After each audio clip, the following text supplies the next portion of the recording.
The morning sun cast long shadows across the desert sand as Captain Frank Sullivan stood at attention before the memorial wall. 30 years had passed, but the names etched in stone still burned in his memory like yesterday's wounds. At 78, his back remained straight, his weathered face a map of lines that told stories of duty, loss, and quiet triumph. Captain Sullivan, if you're ready, we can begin the interview. The young documentarian adjusted her camera, framing the old warrior against the backdrop of the Desert Storm Veterans Memorial. The light caught the silver in his hair, the gleam of metals on his chest, and the glint of the vintage watch that never left his wrist. "Tell us about the bridge," she said, "the one they call Liberty." Frank's eyes narrowed, not in anger but in focus, as if he were peering through time itself. He touched the worn face of his grandfather's watch, a ritual that had preceded every important moment of his military career. "Liberty Bridge," he began, his voice a low rumble. "February 1991. That was when I learned what it truly means to hold the line." The camera faded to black as Frank's words hung in the desert air. "Saudi Arabia, February 24th, 1991. The command tent buzzed with activity. Maps covered the folding tables, coffee stains marking potential enemy positions like unofficial battle lines. Outside, the desert wind carried the distant sound of helicopters and the mechanical growl of tanks being serviced for the coming offensive. Captain Frank "Iron Frank" Sullivan, commander of an M1A1 Abrams tank nicknamed Thunderbolt, stood with his arms crossed as Colonel Harrison outlined the upcoming mission. At 48, Sullivan was older than most captains, a career soldier with the kind of experience that couldn't be taught at West Point. His weathered face bore the marks of previous conflicts, a scar along his jaw from Panama, eyes that had seen more than they should in Desert One. The men called him Iron Frank not just for his unwavering discipline, but for the way he seemed impervious to doubt or fear. The intelligence reports confirmed that Iraqi forces are preparing to establish defensive positions along this sector, Colonel Harrison said, his finger tracing a line across the map. "But our primary concern is here, Liberty Bridge. It's the only viable crossing point for our armored divisions for 30 miles in either direction. We take that bridge, we secure our supply lines and our path to Baghdad." Sullivan studied the topographical features surrounding the bridge. The terrain favored defenders, elevated positions on the far side, limited cover on the approach. It would be a hard target under any circumstances. "The 3rd Armored will lead the main assault," Harrison continued, "but we need an advance team to secure the bridge before they can blow it. That's where you come in, Sullivan. Your company will move out tonight, establish a forward position, and secure that bridge at all costs." All costs was military speak for a potential suicide mission. Sullivan understood the subtext. He had spent 25 years in uniform, learning the language of command decisions. "How much resistance are we expecting, sir?" Sullivan asked. "Intelligence suggests minimal. The Republican Guard has pulled back to form a defensive line closer to Baghdad. What's left should be regular Army units, under-equipped and with low morale. Nothing your boys can't handle." Sullivan had been in the military long enough to know that intelligence suggestions had a way of becoming deadly surprises, but he simply nodded. "We'll get it done, sir." As the briefing concluded, Sullivan stepped outside into the harsh desert sunlight. The camp sprawled before him, a temporary city of tents and vehicles. Thunderbolt sat among the line of Abrams tanks, its massive silhouette unmistakable even among its brothers. The 100 women went to a main gun pointed skyward, waiting. Sullivan walked toward his command tent, acknowledging salutes with practiced efficiency. Inside, his executive officer, Lieutenant Wilson, was reviewing maintenance reports. "How's she looking?" Sullivan asked. "Thunderbolt's in prime condition, sir. Full ammunition load, engines purring like a kitten. She's ready." Sullivan nodded. "And the men?" "Ready as they'll ever be, sir. Though O'Neill was asking if there's any mail today. His wife's expecting, isn't she?" "Yes, sir, any day now." Sullivan made a mental note to check with the mail clerks. In his 25 years of service, he had learned that sometimes the small gestures of leadership mattered as much as the grand ones. "Gather the tank commanders for briefing at 1600. We move out at 2100. After Wilson left, Sullivan sat at his field desk and pulled out the small leather-bound Bible that had accompanied him through 3 conflicts. It had belonged to his father, who had carried it through Vietnam. The pages were worn thin at the corners, marked with penciled notes and underlined passages. He turned to Psalm 91, his father's favorite. "1,000 shall fall at thy side, and 10,000 at thy right hand, but it shall not come nigh thee." A knock at the tent pole interrupted his reading. The communications officer stood in the entrance, holding a satellite phone. "Captain Sullivan, sir. Priority call from the States." Sullivan took the phone, his expression betraying nothing. "Sullivan here." "Frank, it's happening." His wife's voice sounded distant, filtered through military satellites and thousands of miles of separation. "Elizabeth, what's happening?" But he already knew. "The baby, Frank. Our son, he's coming early. I'm at the hospital now." Sullivan felt the world shift beneath him. After 20 years of marriage, after multiple miscarriages and heartbreak, they had almost given up on having children. Elizabeth had been 42 when she became pregnant, a miracle that neither of them had expected. "Are you okay? Is everything—" He couldn't finish the sentence, fear gripping his throat. "Everything's fine so far. The doctors say it's normal, just early. Frank, I wish you were here." "So do I," he said, the words inadequate against the weight of the moment. There was a pause on the line. Sullivan could hear hospital sounds in the background, the clinical soundtrack to a moment he had imagined differently. He had thought he would be there, holding Elizabeth's hand, not standing in a desert tent thousands of miles away, with a mission briefing in less than an hour. "I love you," Elizabeth said. "Come back to us." "I will," Sullivan promised. "I always do." When the call ended, Sullivan sat motionless, the phone heavy in his hand. After a moment, he reached into his pocket and removed a small photograph of Elizabeth, taken just before he deployed. Her hand rested on her pregnant belly, her smile a lighthouse calling him home. He placed it carefully in the breast pocket of his uniform, where it would remain through whatever came next. Later that afternoon, Sullivan stood before his tank commanders, men who had trained under his leadership and who now looked to him for guidance on the eve of combat. The briefing room was sparse, just a tent with folding chairs and a portable projector displaying satellite imagery of their objective. "Liberty Bridge," Sullivan said, pointing to the concrete structure spanning a deep ravine. "We move out tonight, establish forward positions by dawn, and secure the bridge before the main force arrives. Intelligence suggests minimal resistance, but we prepare for maximum." He outlined the approach routes, the terrain challenges, the contingency plans. The men listened with the focused attention of professionals who understood that details could mean the difference between life and death. "Questions?" Sullivan asked when he had finished. Captain Reynolds, a younger officer who commanded the 2nd Platoon, raised his hand. "Sir, what if the intelligence is wrong and we encounter heavy resistance? 4 tanks might not be enough to hold the bridge against a determined counterattack." "The 3rd Armored will be 8 hours behind us," Sullivan replied. "If we encounter anything we can't handle, we call for air support and hold until they arrive. This is about speed and surprise, gentlemen. We get there first, we secure that bridge, we open the road to Baghdad. Simple as that." The briefing concluded, and the men filed out to prepare their crews and equipment. Sullivan remained behind, studying the satellite images one last time. The bridge looked insignificant from space, just a thin line connecting 2 pieces of Earth. Yet men would likely die for that line, both American and Iraqi. As the desert sun began to set, Sullivan made his way to where Thunderbolt waited. His crew was already there, performing final checks on the massive machine that would be their home and protection in the coming fight. Sergeant Robert "Bobby" O'Neill, the driver, was inspecting the treads with methodical precision. At 40, O'Neill was nearly as old as Sullivan, a career soldier from rural Georgia who had 4 children and a small farm waiting for him back home. His experience made him invaluable. There was no terrain O'Neill couldn't navigate, no mechanical issue he couldn't diagnose by sound alone. "How's she running, Sergeant?" Sullivan asked. O'Neill straightened up, wiping his hands on a rag. "Smooth as silk, Captain. Just giving her a final once-over." "Any word from home?" A smile broke across O'Neill's weathered face. "Yes, sir. Got a letter yesterday. Cynthia says the winter wheat is coming in good, and my oldest boy took first place at the county fair with his heifer." Sullivan nodded. O'Neill's connection to his land and family grounded him, gave him something concrete to fight for.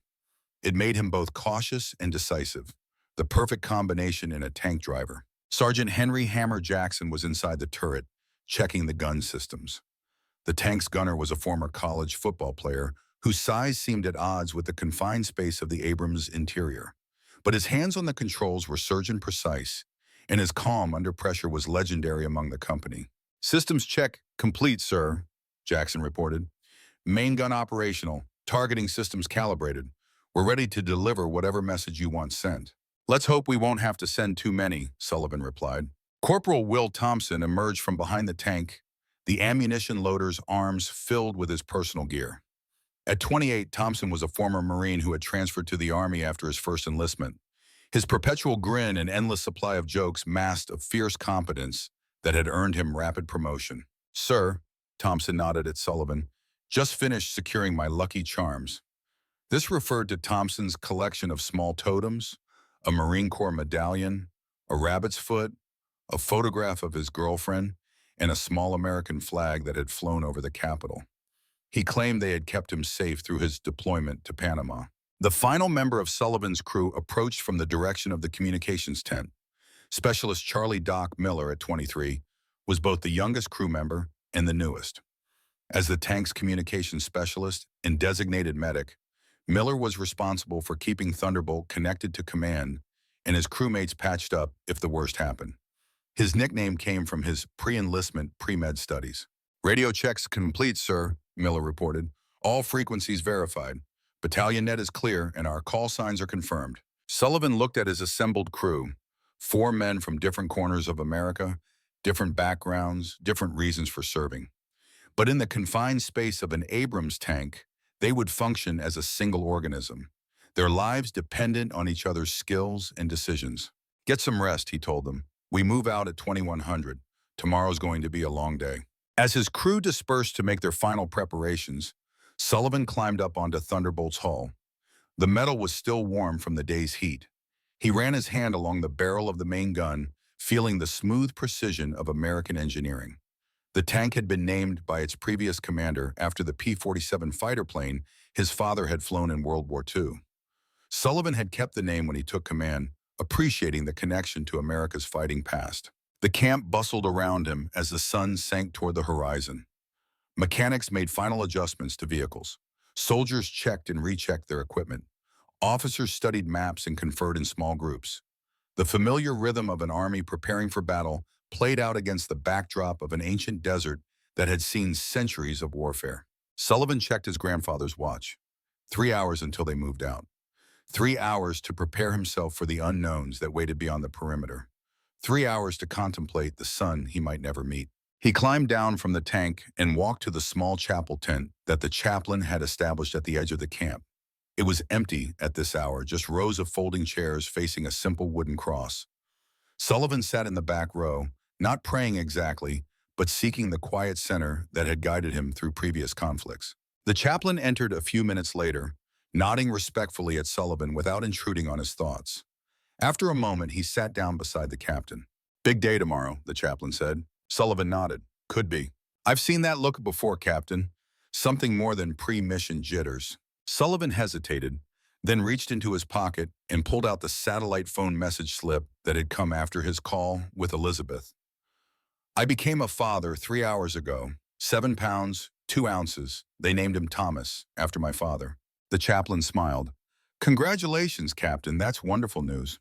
A son I've never seen, on the eve of a combat operation. The timing has a certain cosmic irony." "Or purpose," the chaplain suggested. "A reminder of what you're fighting for, perhaps." Sullivan considered this. "I've been in the Army 25 years, Chaplain. Served in Grenada, Panama, and now here. Never questioned the mission, never questioned my place in it. But now you have one more reason to come home," the chaplain finished for him, "and one more reason to worry about not making it."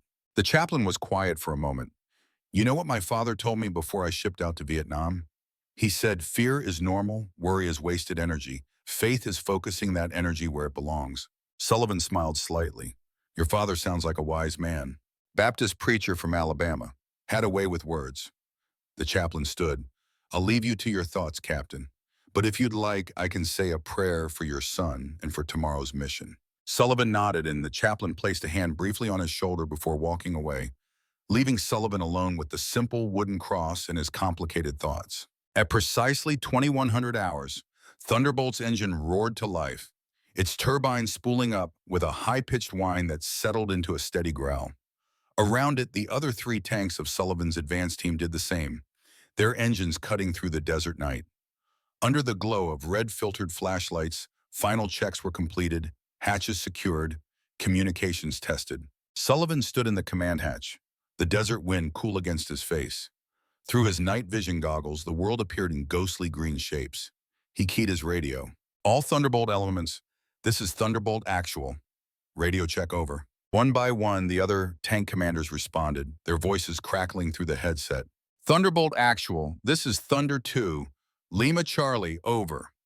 Thunderbolt Actual, Thunder 3. Reading you 5 by 5, over. Thunder Actual, 4 here, loud and clear, Captain. Sullivan nodded to himself. Thunder Elements, this is Actual. Mission is go. Formation Delta, intervals 50 meters. Thunder 2 on point, 3 and 4 on flanks. Maintain radio discipline from this point. We are now in Indian country. Thunder Actual, out. The small column of tanks began to move, their massive treads kicking up sand as they accelerated to cruising speed. Sullivan dropped down into the commander's seat, closing the hatch above him. Inside Thunderbolt, the crew worked in the dim red lighting, each focused on their tasks. O'Neill, maintain 30 kilometers per hour until we reach phase line Alpha, Sullivan ordered. Roger that, sir, O'Neill replied, his hands steady on the controls. The interior of an Abrams tank is a cramped, noisy, intensely focused environment. The 4 men moved in practice coordination, their bodies adjusted to the confined space through countless training exercises. The engine's growl provided a constant backdrop, punctuated by the crackle of radio communications and the metallic sounds of equipment shifting as the tank traversed the uneven desert terrain. Doc, what's our status on Battalion Net? Sullivan asked. Miller adjusted his headset. Clear for now, sir. Last transmission from base confirmed no changes to mission parameters. We're dark until the morning check-in unless emergency protocols are initiated. Sullivan nodded. Standard procedure for a stealth approach. They were now effectively on their own until dawn, when they would break radio silence for their first scheduled communication with headquarters. Hours passed as a small column of tanks pushed deeper into Iraq. The desert landscape rolled by, featureless except for occasional rock formations and the gentle rise and fall of dunes. Inside Thunderbolt, the crew settled into the rhythm of movement, each man focused on their responsibilities while conserving energy for what might come. 5 minutes to phase line Alpha, O'Neill announced. Sullivan checked his map. They had made good time despite the challenging terrain. Phase line Alpha was an arbitrary designation on the map, but it marked the transition from the relatively safe area behind friendly lines to contested territory where enemy contact became more likely. All stations, maintain alert status, Sullivan ordered over the internal comm. Thompson, load heat round. Heat round loaded and ready, sir, Thompson replied, referring to the high-explosive anti-tank shell now chambered in the main gun. If they encountered enemy armor, they would be ready to respond with devastating force. As they crossed phase line Alpha, Sullivan felt the familiar tightening in his chest that came with entering hostile territory. It wasn't fear exactly, but a heightened awareness that death might be waiting over the next rise or behind the next rock formation. He had felt it in Panama and during Operation Desert Shield. It was the body's natural response to mortal danger, and Sullivan had learned to use it rather than fight it. The night wore on. Occasionally, Sullivan would order a change in formation or adjust their route based on terrain features not accurately captured on their maps. The crew functioned with minimal conversation, each word purpose-driven and efficient. 2 hours to target area, Sullivan noted, checking his grandfather's watch against the navigation system. They were making good time, which would allow them to approach the bridge in the gray light before dawn, the optimal window for their operation. Sir, Miller's voice broke the relative quiet. I'm picking up increased radio traffic on Iraqi frequencies. Can't make out what they're saying, but there's definitely more chatter than intelligence predicted for this sector. Sullivan frowned. Increased radio traffic could indicate troop movements or heightened alert status among the Iraqi forces. Neither boded well for their mission. Keep monitoring, he ordered. Let me know if you pick up any patterns or if our frequencies are being scanned. Yes, sir. Another hour passed. The terrain began to change, becoming more varied as they approached the river valley where Liberty Bridge waited. Rock formations provided potential cover, but also created choke points that could be deadly in an ambush situation. Thunder Actual to all elements, Sullivan broadcast to the other tanks. Titan formation, 2 and 3, maintain overwatch positions as we navigate these draws. 4, watch our 6. Acknowledgements came back, clipped and professional. The tension had increased perceptibly as they neared their objective. Every man knew that the most dangerous part of their mission was just beginning. Movement, 2 o'clock, Jackson suddenly reported, his eye pressed to the thermal sight. Vehicle, approximately 2 kilometers. Sullivan immediately shifted to the commander's independent thermal viewer. The heat signature was clear against the cool desert background, a vehicle moving perpendicular to their path, about 2 kilometers to their right. Single vehicle, Sullivan confirmed. Looks like a technical truck with a mounted weapon. Not an immediate threat. Note it, but hold fire unless they change course toward us. The Iraqi truck continued on its path, unaware of the American tanks observing from the darkness. It disappeared behind a ridge a few minutes later. They're patrolling, Sullivan said, which means there's something to patrol for. Stay sharp. As they navigated through a particularly narrow draw, a sudden explosion of sparks erupted from the left side of the Thunder II, the lead tank. Sullivan instantly recognized the signature of small arms fire striking armored plating. Contact left, came the immediate report from Thunder II's commander. Small arms, bunker position in the rocks. O'Neill, halt, Sullivan ordered. Jackson, identify target. Jackson swiveled the thermal sight toward the reported position. Confirm bunker, sir. Multiple heat signatures. Light machine gun emplacement. Thunder 3, provide covering fire. Thunder 2, continue forward movement. 4, swing wide to flank position. Sullivan issued the orders rapidly, years of training taking over. Jackson, target that bunker. Thompson, heat round. Thompson smoothly ejected the heat round and loaded a high-explosive shell designed for soft targets like the bunker. He loaded. Target acquired, Jackson reported, his voice steady despite the adrenaline surely pumping through his system. Fire! Thunderbolt shuddered as the 120mm gun roared, the sound deafening even inside the armored hull. Through his viewer, Sullivan watched the round impact directly on the bunker position. The explosion briefly turned night to May, and when the dust settled, the heat signatures were gone. Target destroyed, Jackson confirmed. Sullivan keyed his radio. All elements continue movement. That was likely an observation post. They may have reported our position. We need to reach the bridge before they can organize a proper response. The column resumed its advance, now moving with greater urgency. The brief engagement had confirmed Sullivan's suspicions. There was more Iraqi presence in the area than intelligence had suggested. If an observation post was this far forward, the bridge itself might be more heavily defended than expected. 1 hour to objective, O'Neill reported. Sullivan nodded grimly. It's going to be a long hour, gentlemen. They encountered no further resistance as they approached the river valley, which only increased Sullivan's concern. The absence of enemy contact could mean they had achieved surprise, or that they were being drawn into a trap. As they crested a final ridge, Sullivan could see the river below, a dark ribbon cutting through the landscape, and there, a pale line against the darkness, was Liberty Bridge, their objective. Through his thermal sight, Sullivan scanned the approaches in the far side of the bridge, looking for the heat signatures that would indicate enemy positions. I've got multiple vehicles on the far side, he reported. Looks like they have a checkpoint established. Before he could issue orders, the radio crackled with an incoming transmission from headquarters, breaking the radio silence protocol. Miller handed him the handset. Thunderbolt Actual, this is base plate. Priority message, authentication Delta 79er, over. Sullivan provided the correct authentication response, then listened as the voice from headquarters delivered news that changed everything. Be advised, new intelligence indicates Republican Guard elements may be moving to reinforce Liberty Bridge. Satellite imagery shows increased activity at the objective. Mission parameters unchanged, but expect heightened resistance. Main force timeline accelerated to minimize your exposure. Base plate out. Sullivan absorbed this information in silence. Republican Guard, Saddam's elite forces, better trained and equipped than the regular Iraqi army units they had expected to encounter. And mission parameters unchanged meant they were still expected to take and hold the bridge, regardless of the increased threat. He gathered his tank commanders on a secure channel and briefed them on the new intelligence. Their faces, visible in the dim light of their internal displays, showed determination rather than fear.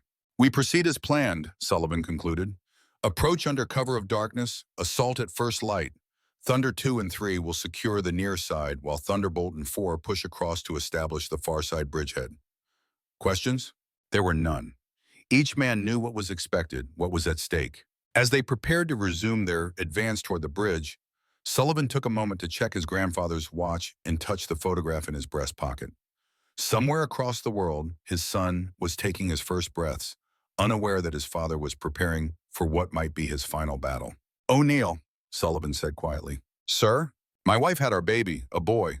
O'Neill's face broke into a smile that was visible, even in the dim red lighting. Congratulations, Captain. What's his name? Thomas, after my father. O'Neill nodded. A fine name, sir. We'll make sure you get home to meet him. Sullivan appreciated the sentiment, even knowing it was a promise neither of them had the power to keep. In the world they inhabited, life and death hinged on factors beyond their control: the accuracy of intelligence, the decisions of enemy commanders, the random path of a bullet or shell. All right, Sullivan said, returning to the mission at hand. Let's move out. We've got a bridge to capture. The tanks resumed their advance, now moving with extreme caution as they approached the river valley. They used the terrain for concealment, staying in shadows and depressions whenever possible. Every man was acutely aware that they were just 4 tanks against what might be a reinforced enemy position. As they drew closer, Sullivan could make out more details of the bridge and its approaches. Liberty Bridge was a concrete structure spanning approximately 400 meters across a deep river gorge. Its strategic value was immediately apparent. The steep banks of the river would make crossing impossible for heavy vehicles without the bridge. For the planned American advance, it was quite literally the only way forward. The Iraqi checkpoint on the far side consisted of several vehicles in what appeared to be a sandbagged position. Through his thermal sight, Sullivan could count approximately a dozen personnel moving around the position. No heavy armor was visible, which was a small mercy. We'll set up here until first light, Sullivan decided, directing the tanks into concealed positions overlooking the bridge. Minimum crew rotating watches. I want everyone as rested as possible before we make our move. Inside Thunderbolt, Sullivan established the watch rotation, taking the first shift himself, as the others tried to get what rest they could in the cramped interior. He kept his eyes on the bridge and the enemy position, watching for any changes that might affect their assault plan. Miller approached him during this quiet vigil. Sir, may I speak freely? Sullivan nodded. The intelligence update. Do you think headquarters is telling us everything? It seems like a significant change in enemy force composition to just drop on us at the last minute. It was a question Sullivan had been pondering himself. Military intelligence is never perfect, Doc. They give us their best assessment based on the information they have. Sometimes that information changes rapidly. But Republican Guard, sir, that's a whole different ballgame than the regular Army units we were briefed to expect. Sullivan turned from his viewer to look at the young specialist. Are you afraid, Miller? Miller hesitated, then nodded. Yes, sir, I think I'd be crazy not to be. Good. Fear keeps you sharp. But remember, the Republican Guard bleeds just like any other soldier. And an Abrams tank is still the most formidable land weapon on this battlefield. Sullivan paused. Get some rest. I need you alert when we make our move. Miller nodded and returned to his station, leaving Sullivan alone with the night, the distant bridge, and his thoughts.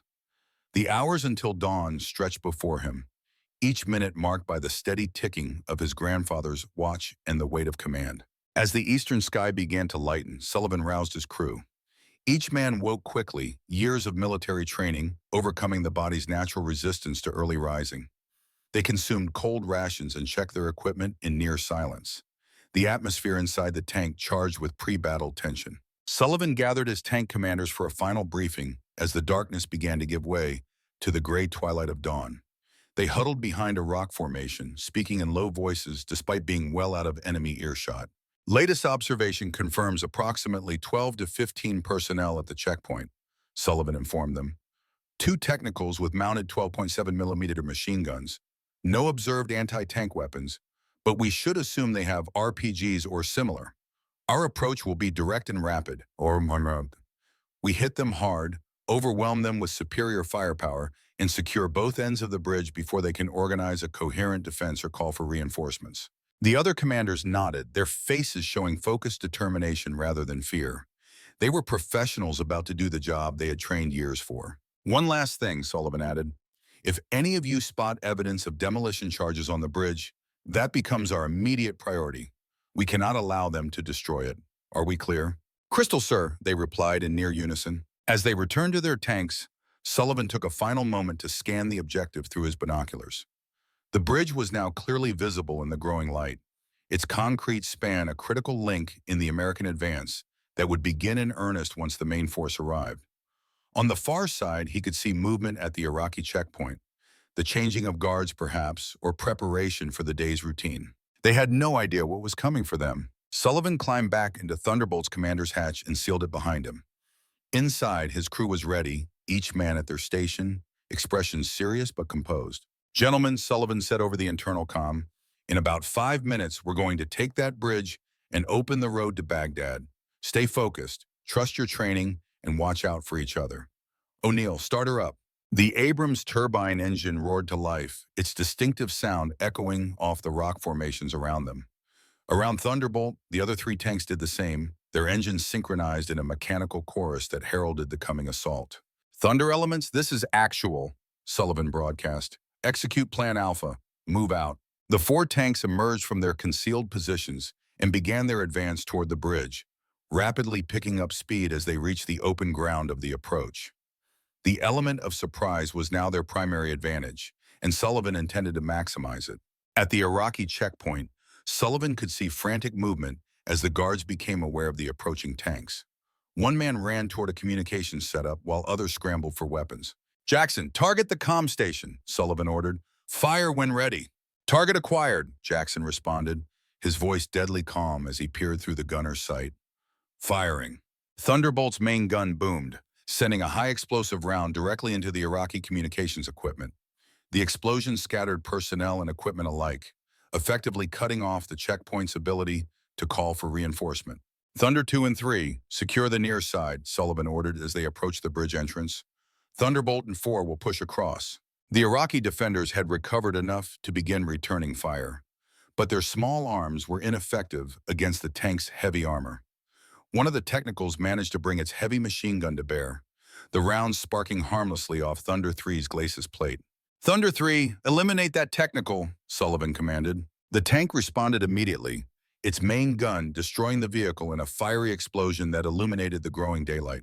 The second technical attempted to flee, accelerating away from the checkpoint, but Thunder 4's coaxial machine gun raked it with fire, disabling it before it could escape. O'Neill guided Thunderbolt onto the bridge, the massive tank moving with surprising grace under his skilled hands. Behind them, Thunder 4 followed, its turret scanning for threats on the flanks. "Halfway across," O'Neill reported. "Bridge surface is solid, supporting our weight without issues." Sullivan watched the far side approach, alert for any sign of reinforcements or hidden defenders. The checkpoint was in chaos, those Iraqi soldiers who hadn't been killed or wounded in the initial barrage now fleeing on foot. "Thompson, load heat," Sullivan ordered, preparing for the possibility of encountering armored resistance once they reached the far side. "Heat loaded and ready, sir," Thompson confirmed. As they neared the far end of the bridge, Sullivan spotted movement in his peripheral vision. A figure running along the bridge's edge, carrying what appeared to be a satchel. "Jackson, 3 o'clock, runner with pack," Sullivan called out. "Possible demolition team." Jackson swiveled the turret, but the runner had disappeared beneath the bridge's edge, out of the main gun's line of sight. "O'Neill, halt!" Sullivan commanded. "I'm going out." "Sir?" The surprise in O'Neill's voice was evident. "If that's a demo team, we need to stop them now. Cover me with the cokes." Before his crew could protest further, Sullivan unholstered his sidearm, opened the commander's hatch, and climbed out onto the tank's hull. The morning air hit him with its comparative coolness after the enclosed atmosphere of the tank's interior. Around him, the sounds of battle continued. The crack of small arms fire, the deeper thump of the other tank's main guns, the shouts of men engaged in mortal combat. Sullivan moved carefully along Thunderbolt's hull, eyes scanning the bridge's edge where the runner had disappeared. There, a movement below the bridge railing. Sullivan raised his pistol and fired 3 rapid shots. A cry of pain confirmed he had hit his target. Approaching cautiously, Sullivan peered over the edge. An Iraqi soldier lay on a maintenance walkway that ran beneath the main roadway, blood spreading across his uniform. Beside him was the satchel he had been carrying, its contents partially visible, blocks of what appeared to be plastic explosive, connected by detonation cord. Sullivan holstered his pistol and keyed the handheld radio he carried. "Thunder 4, I need your loader on the double. Demolition charges confirmed on the southeast maintenance walkway." As he waited for assistance, Sullivan kept his eyes on the wounded Iraqi, who was still conscious despite his injuries. The man glared up at him with a mixture of pain and defiance. "American," the Iraqi said, his English heavily accented but understandable. "You are too late. The charges are already set. This bridge will not be yours. Sullivan didn't respond to the taunt, instead scanning the bridge structure for additional charges. The Iraqi laughed, a wet sound that suggested internal injuries. All along the supports, he said. Enough to drop this bridge into the river. The timer is already running. This got Sullivan's attention. Where's the timer? The Iraqi smiled, blood staining his teeth. With Allah now. Before Sullivan could question him further, Thunder 4's loader had arrived, carrying a demolition kit. Together, they carefully examined the charges they could see, following the detonation cord to locate additional explosives planted along the bridge's support structure. Sir, these are set for remote detonation, the loader explained. Radio trigger most likely, but they're also wired to a timer as backup. He pointed to a small digital display attached to one of the charges. The numbers were counting down.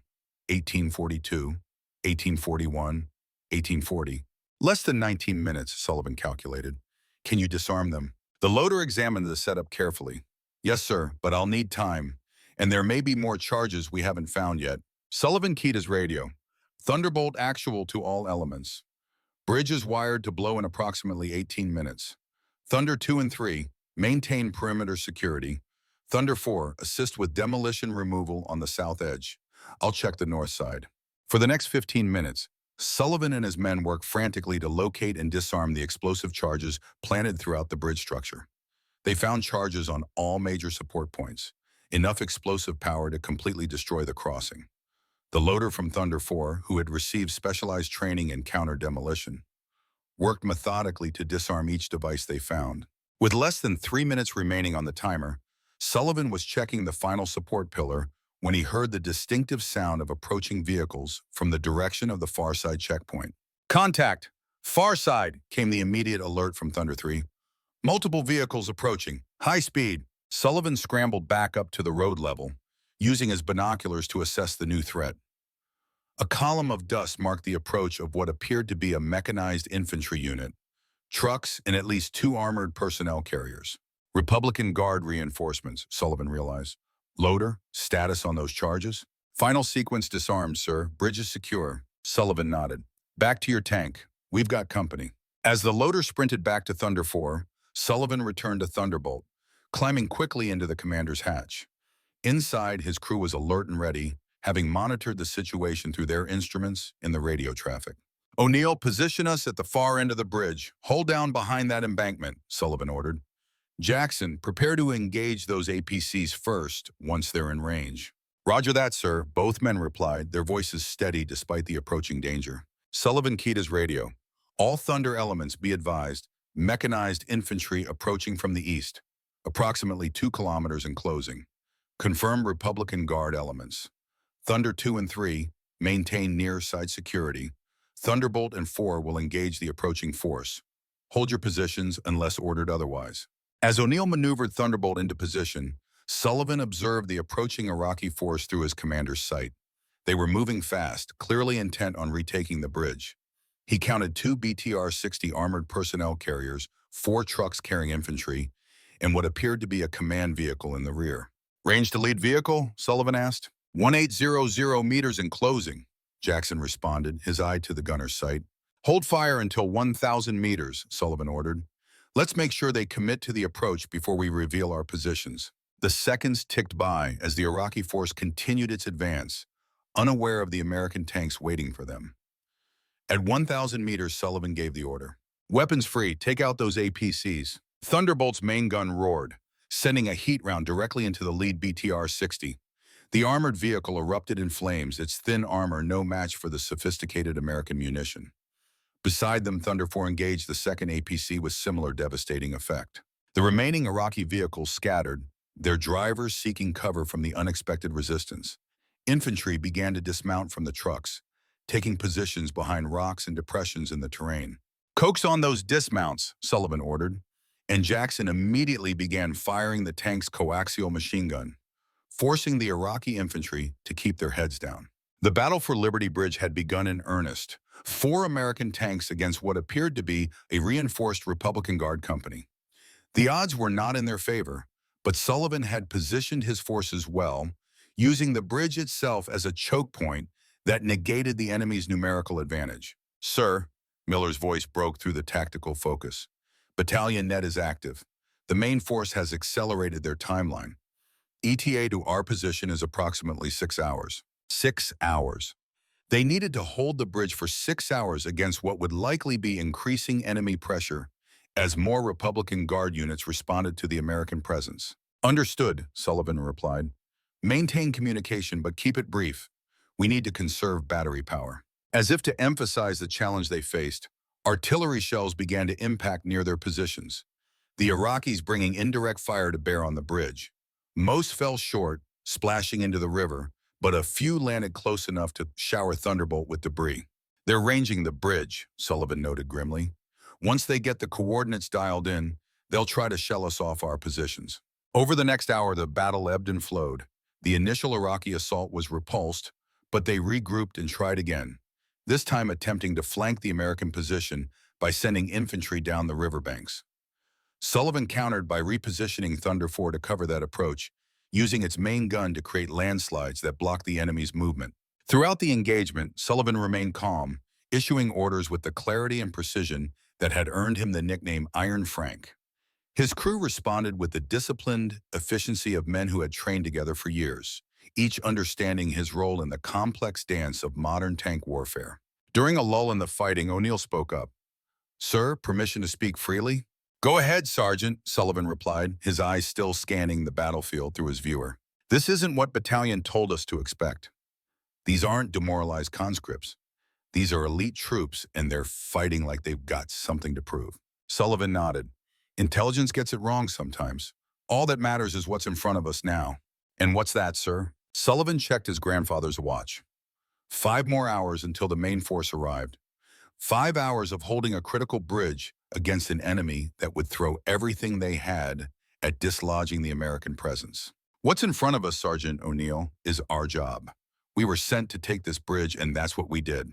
Now we're going to hold it, no matter what they throw at us.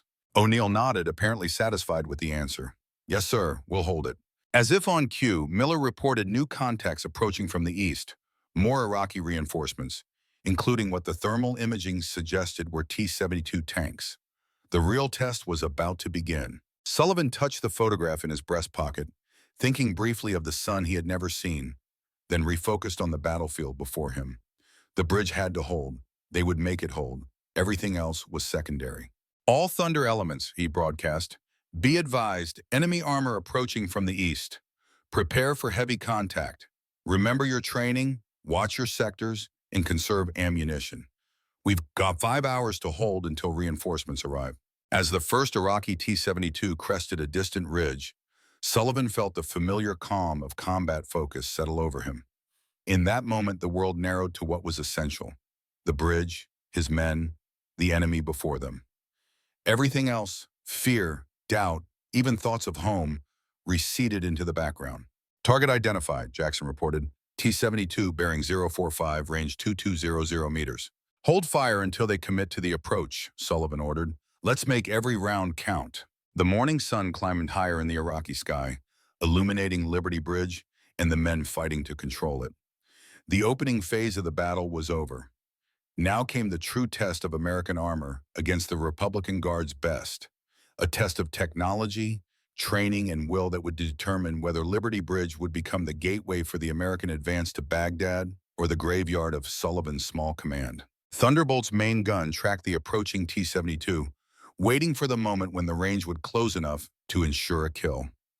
Inside the tank, Sullivan and his crew prepared for what promised to be the most challenging hours of their military careers. The bridge had to hold. They would make it hold. Iron Frank Sullivan had never failed a mission. He didn't intend to start now. The first Iraqi T-72 appeared on the ridge like a prehistoric predator, its silhouette stark against the morning sky. Behind it, 2 more emerged, their turrets swiveling as they searched for targets. Sullivan watched through Thunderbolt's thermal sight as the enemy tanks began their descent toward Liberty Bridge.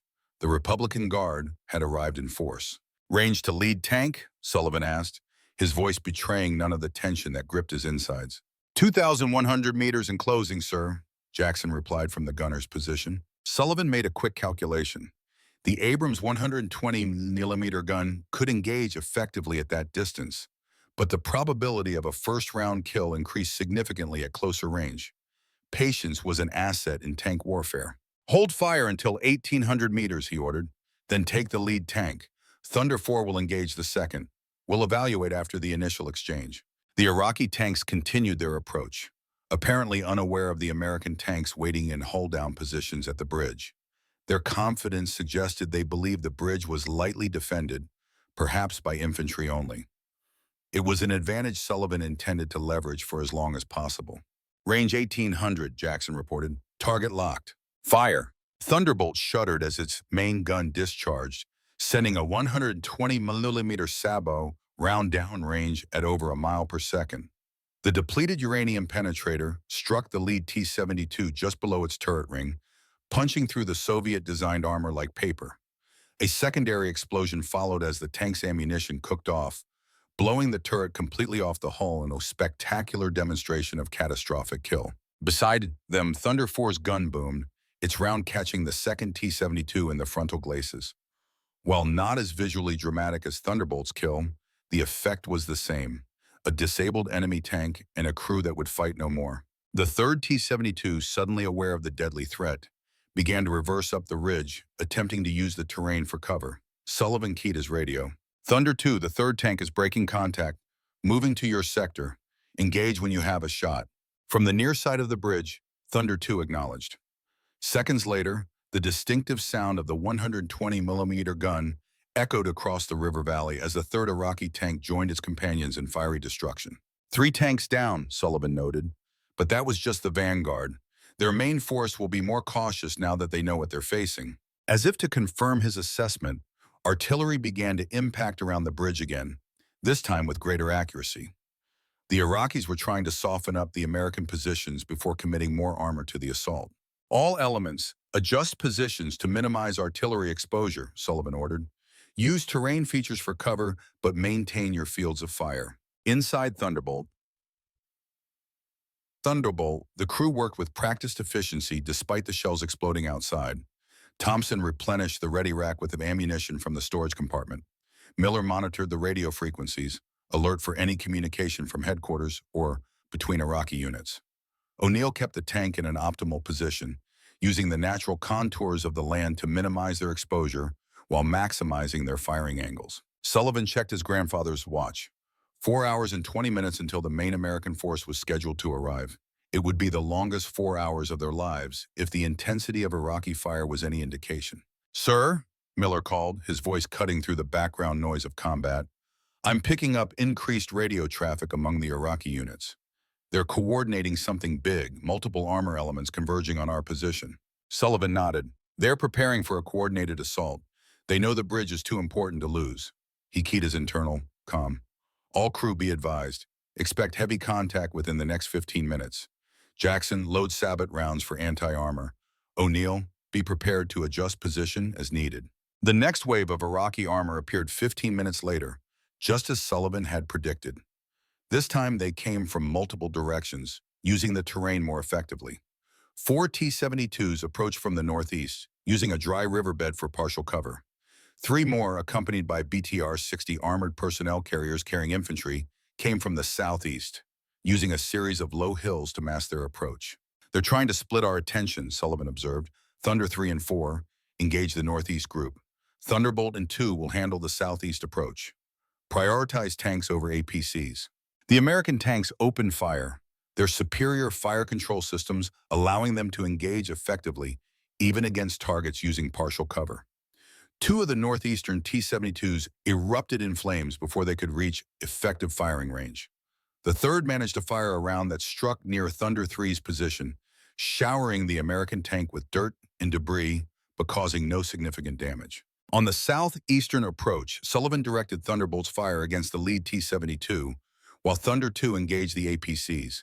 The infantry they carried would be a significant threat if allowed to approach the bridge with anti-tank weapons. "Target hit," Jackson reported as his round found its mark, disabling the enemy tank. Traversing to second target. The battle intensified as more Iraqi units joined the assault. The air filled with the sound of gunfire, explosions, and the mechanical growl of engines pushed to their limits. Through it all, Sullivan maintained a calm command presence, directing his small force with precision, born from years of training and combat experience. An hour into the engagement, the situation began to deteriorate. Thunder 3 reported a damaged track from a near miss by an artillery shell, limiting its mobility.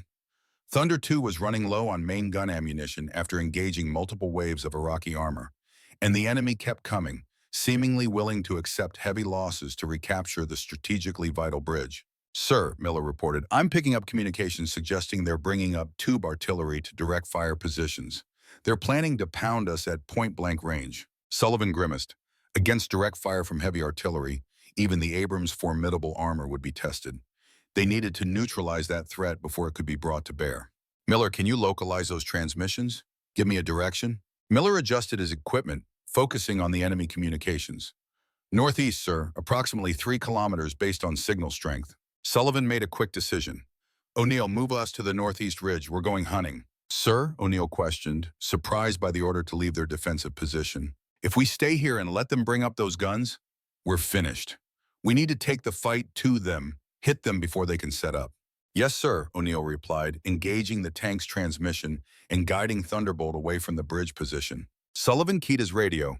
"Thunder 2, maintain bridge security.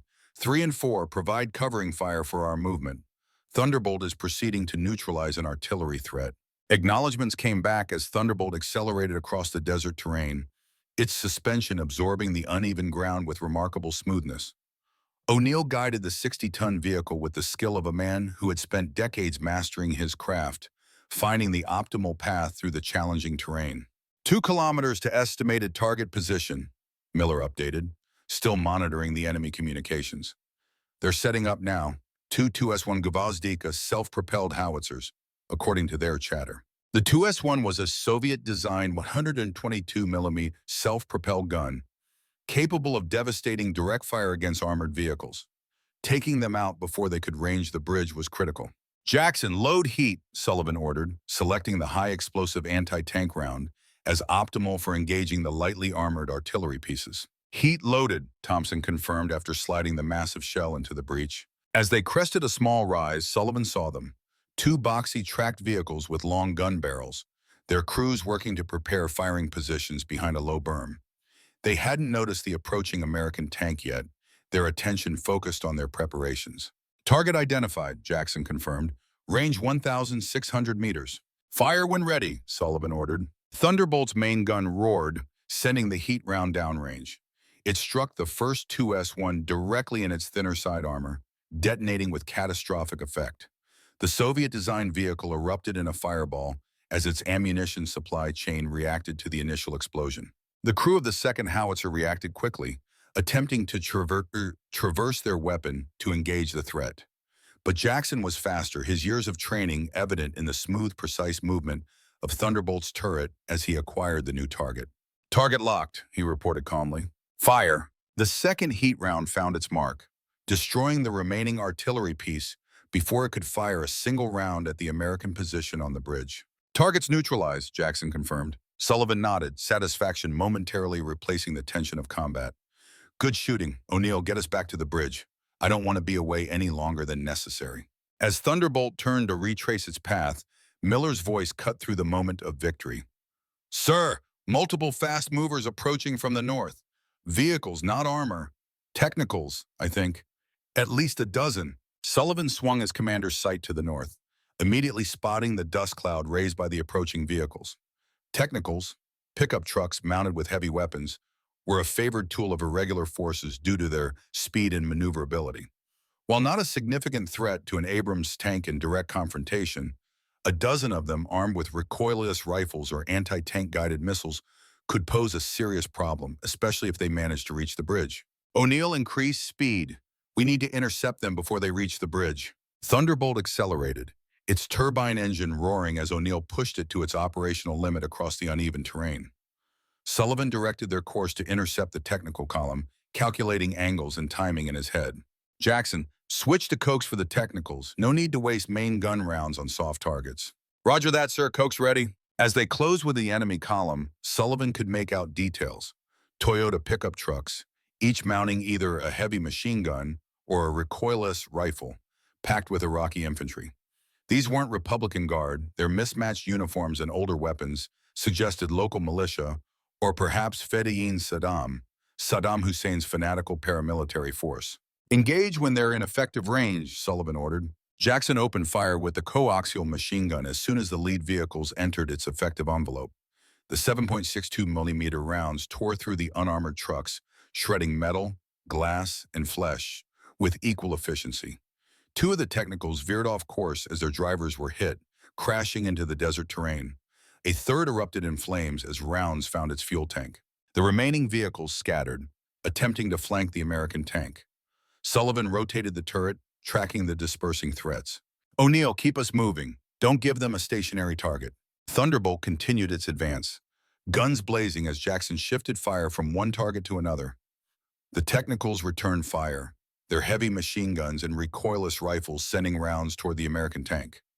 Most missed, but those that struck produced only sparks and noise against the Abrams composite armor. In less than 5 minutes, the engagement was over.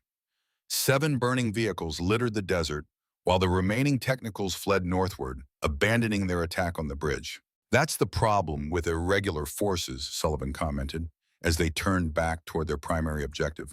"All aggression until they meet something they can't intimidate.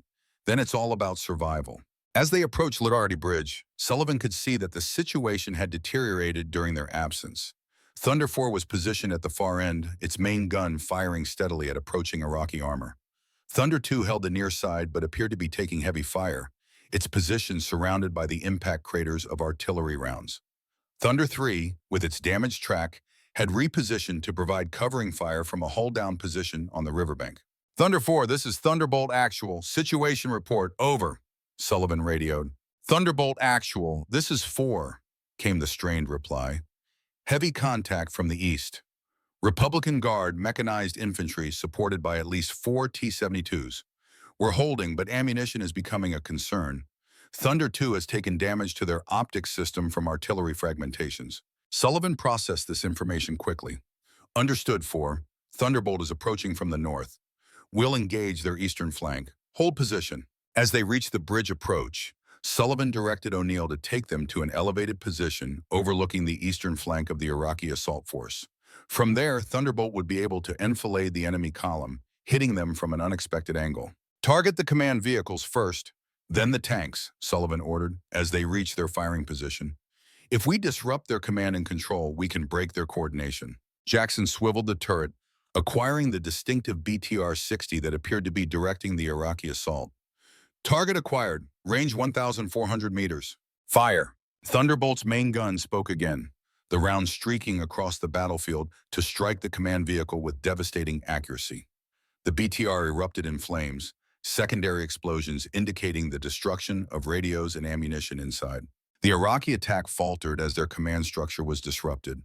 The T-72s, suddenly without coordinated direction, began maneuvering independently, making them easier targets for the American tanks. Thunder 4 took advantage of the confusion to disable 2 of the enemy tanks in quick succession. Sullivan directed Thunderbolt's fire against the remaining armor, methodically eliminating the threats one by one.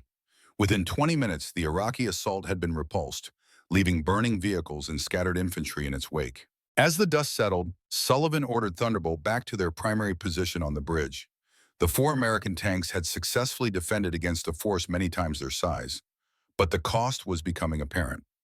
All 4 tanks had sustained some damage, ammunition was running low, and the crews were showing signs of fatigue after hours of continuous combat. Sullivan checked his grandfather's watch. 3 hours until the main force was scheduled to arrive. 3 hours that promised to be even more challenging than the 3 they had already endured. "Miller, status update on all elements," Sullivan requested as they resumed their defensive position. Miller consulted his equipment. "Thunder 2 reports their main fire control system is offline. They're on backup optical sites. Still operational, but with reduced effectiveness. Thunder 3 has a damaged left track, limiting mobility, but all weapon systems are functional. Thunder 4 reports they're down to 30% ammunition for the main gun. All elements are reporting crew fatigue, but no serious injuries." Sullivan absorbed this information, calculating their combat effectiveness against what was likely to be an increasingly desperate enemy. The Republican Guard wouldn't give up on recapturing the bridge, not when it represented such a critical strategic objective. Their next assault would be even more determined, perhaps employing tactics they had been reserving. All Thunder elements, Sullivan broadcast, use this lull to rotate crew rest, minimum manning on stations, replenish ammunition from reserve stores where possible. We still have 3 hours to hold, and I expect the enemy will make at least one more major push. As the other tank commanders acknowledged his orders, Sullivan turned to his own crew. Thompson, check our ammunition status. O'Neill, perform a quick diagnostic on the engine and transmission. Miller, continue monitoring enemy frequencies for any indication of their next move. Jackson, take 15 minutes to rest. I'll man the gun position. His crew moved to their tasks with the disciplined efficiency of veteran soldiers. Sullivan slid into the gunner's seat as Jackson gratefully took the opportunity for a brief respite. The gunner's station offered a different perspective on the battlefield, more focused and immediate than the commander's broader view. Through the gunner's primary sight, Sullivan scanned the distant terrain, alert for any sign of enemy movement. The battlefield had changed dramatically in just a few hours. What had been relatively pristine desert was now scarred with track marks, shell craters, and the burning hulks of destroyed vehicles. It was a testament to the intensity of the fighting and a sobering reminder of the human cost of war. Sullivan's thoughts turned briefly to the men inside those destroyed vehicles. Iraqi soldiers following orders, perhaps believing they were defending their homeland against foreign invaders. Many had families waiting for them, just as Sullivan had Elizabeth and his newborn son waiting in America. War created a terrible symmetry of suffering that transcended national boundaries. But such reflections were a luxury he couldn't afford at the moment. His responsibility was to his mission and his men. Philosophy could wait for quieter times if those times ever came. "Sir," Miller called, breaking into Sullivan's thoughts, "I'm picking up what sounds like helicopter communications. Arabic, but with distinct radio protocols. I think they're bringing in air assets." Sullivan felt his stomach tighten. Helicopters, particularly if armed with anti-tank missiles, could change the dynamics of the battle significantly. The Abrams' top armor, while still substantial, was thinner than its frontal protection. "Can you determine type or number?" Sullivan asked, sliding back into the commander's position as Jackson returned from his break. Miller shook his head. Transmission was brief, just enough to identify it as helicopter communications. Could be transport or attack, no way to be certain. Sullivan considered their options. Against attack helicopters, their best defense was to remain undercover as much as possible and rely on their own infantry fighting vehicles and air defense units, neither of which they had. They would have to adapt.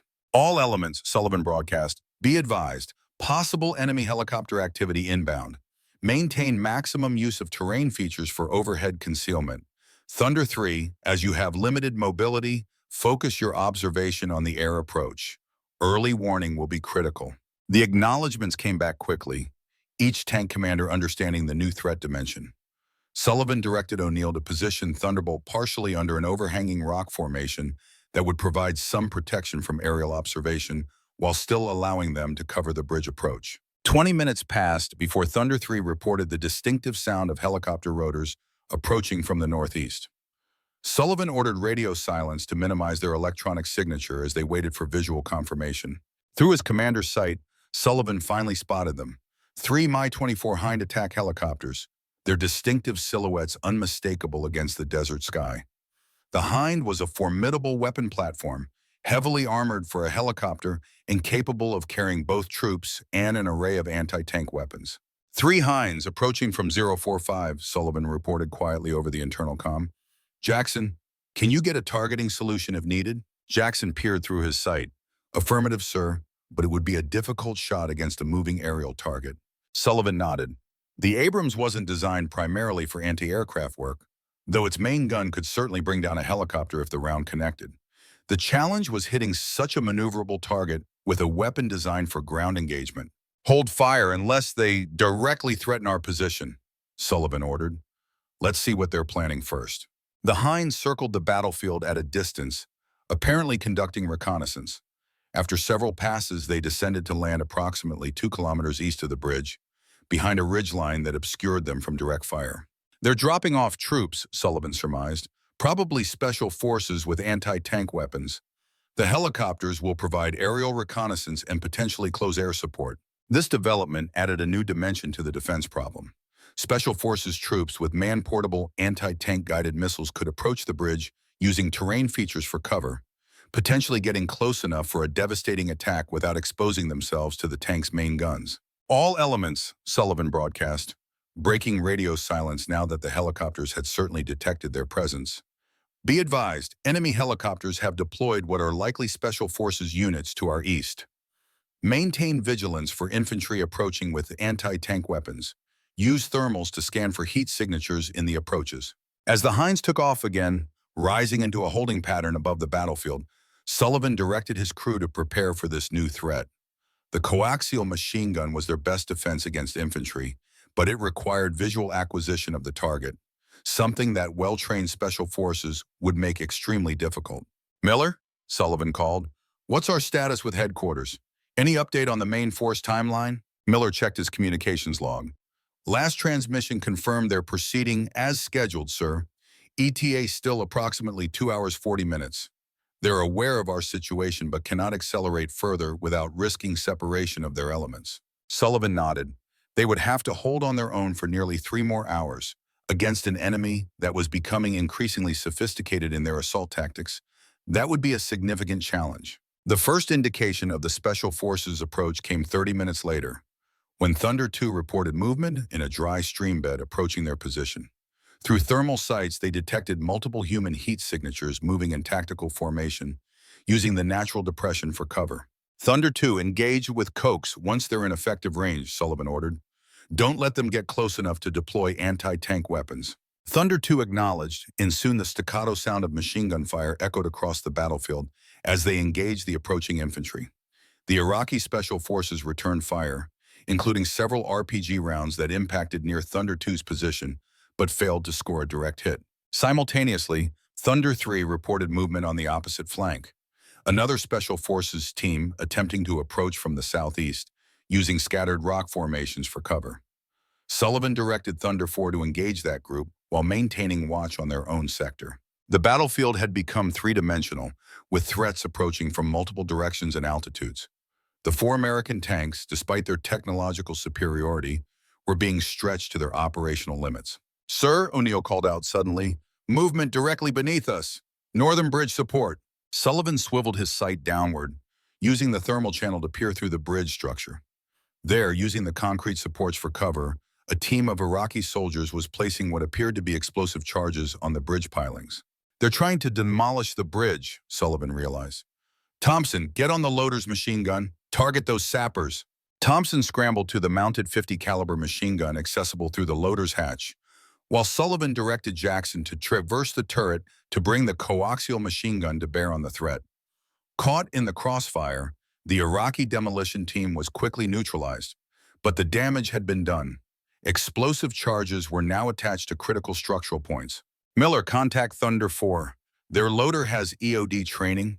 We need those charges disarmed immediately." As Miller relayed the urgent request, Sullivan continued to direct the defense against the ongoing infantry assaults. The Special Forces were proving to be skilled opponents, using every bit of available cover and coordinating their movements to maximum effect.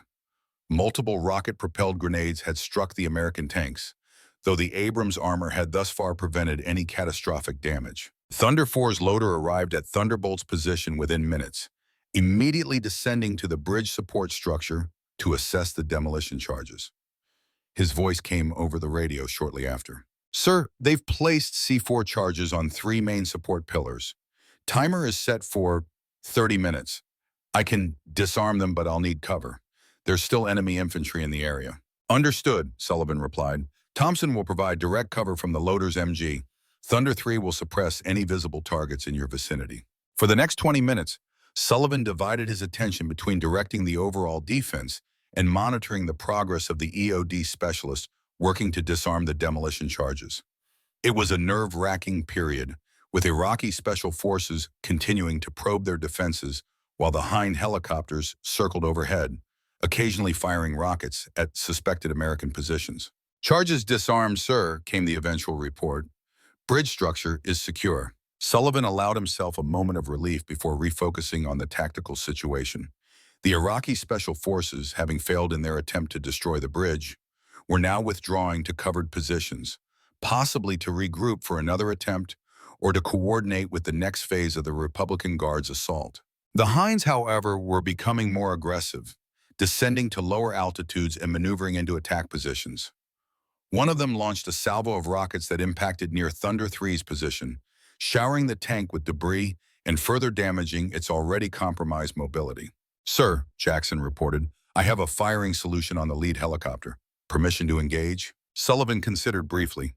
Engaging the helicopters would expose their position, but the aircraft were becoming too great a threat to ignore. "Fire!" Thunderbolt's main gun roared, sending a heat round toward the lead hind. The helicopter pilot, seeing the muzzle flash, attempted evasive maneuvers, but the round detonated close enough to send shrapnel through the aircraft's tail rotor.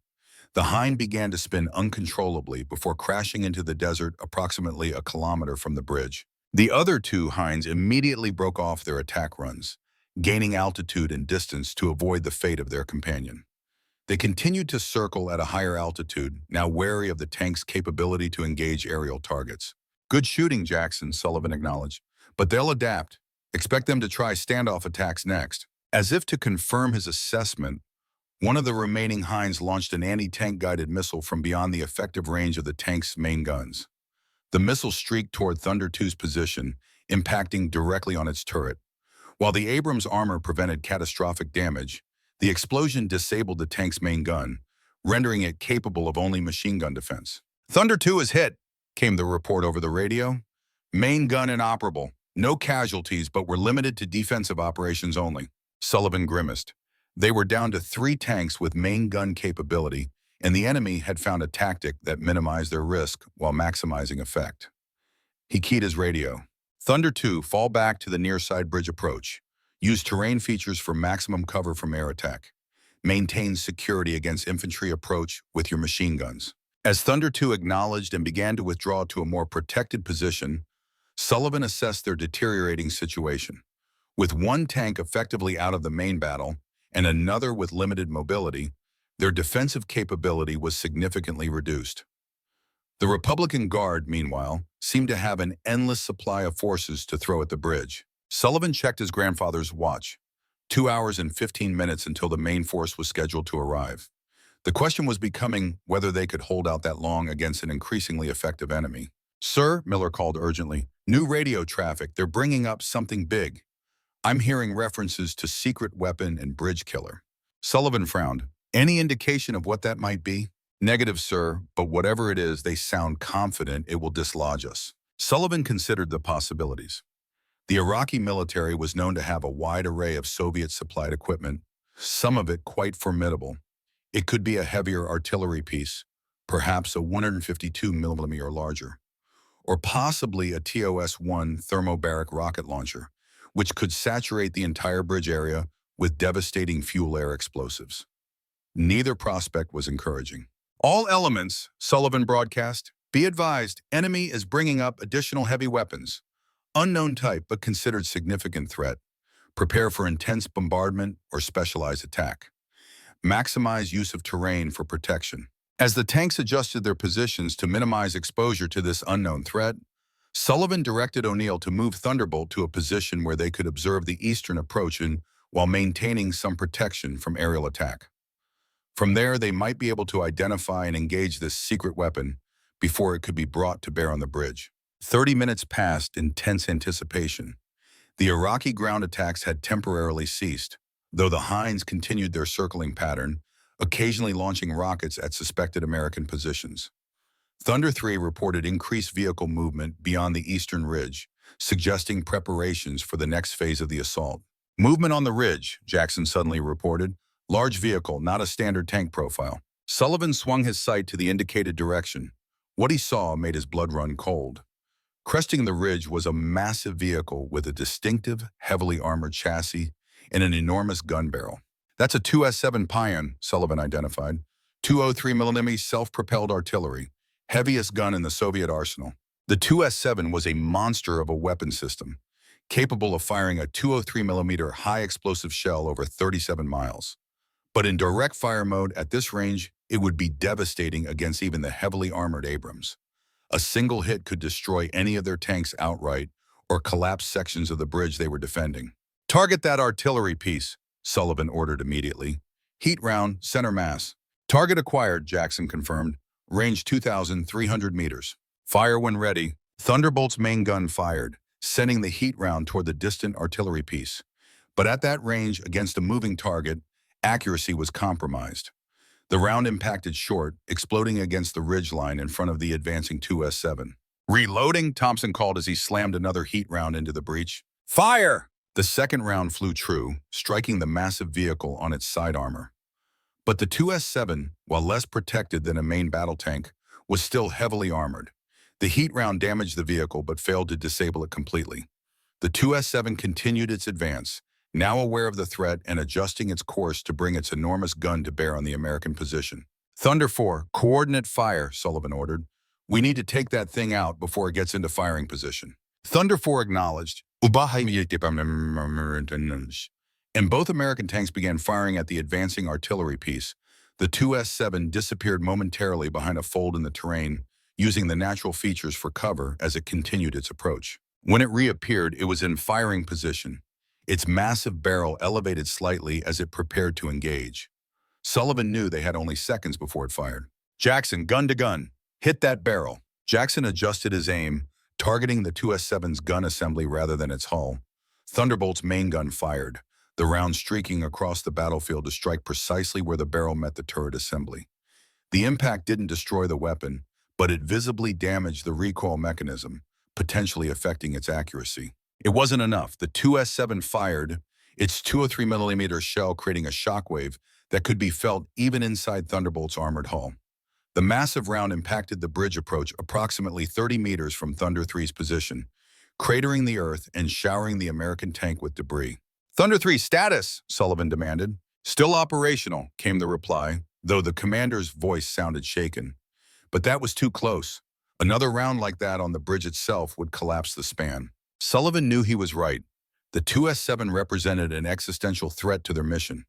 If it managed to fire several rounds into the bridge structure, all their previous efforts would be for nothing. All available elements. Priority target is that artillery piece, Sullivan ordered. Suppress it by any means necessary. Thunder 4 and Thunderbolt both engaged the 2S7 with their main guns, while Thunder 3, despite its limited mobility, contributed with its own fire.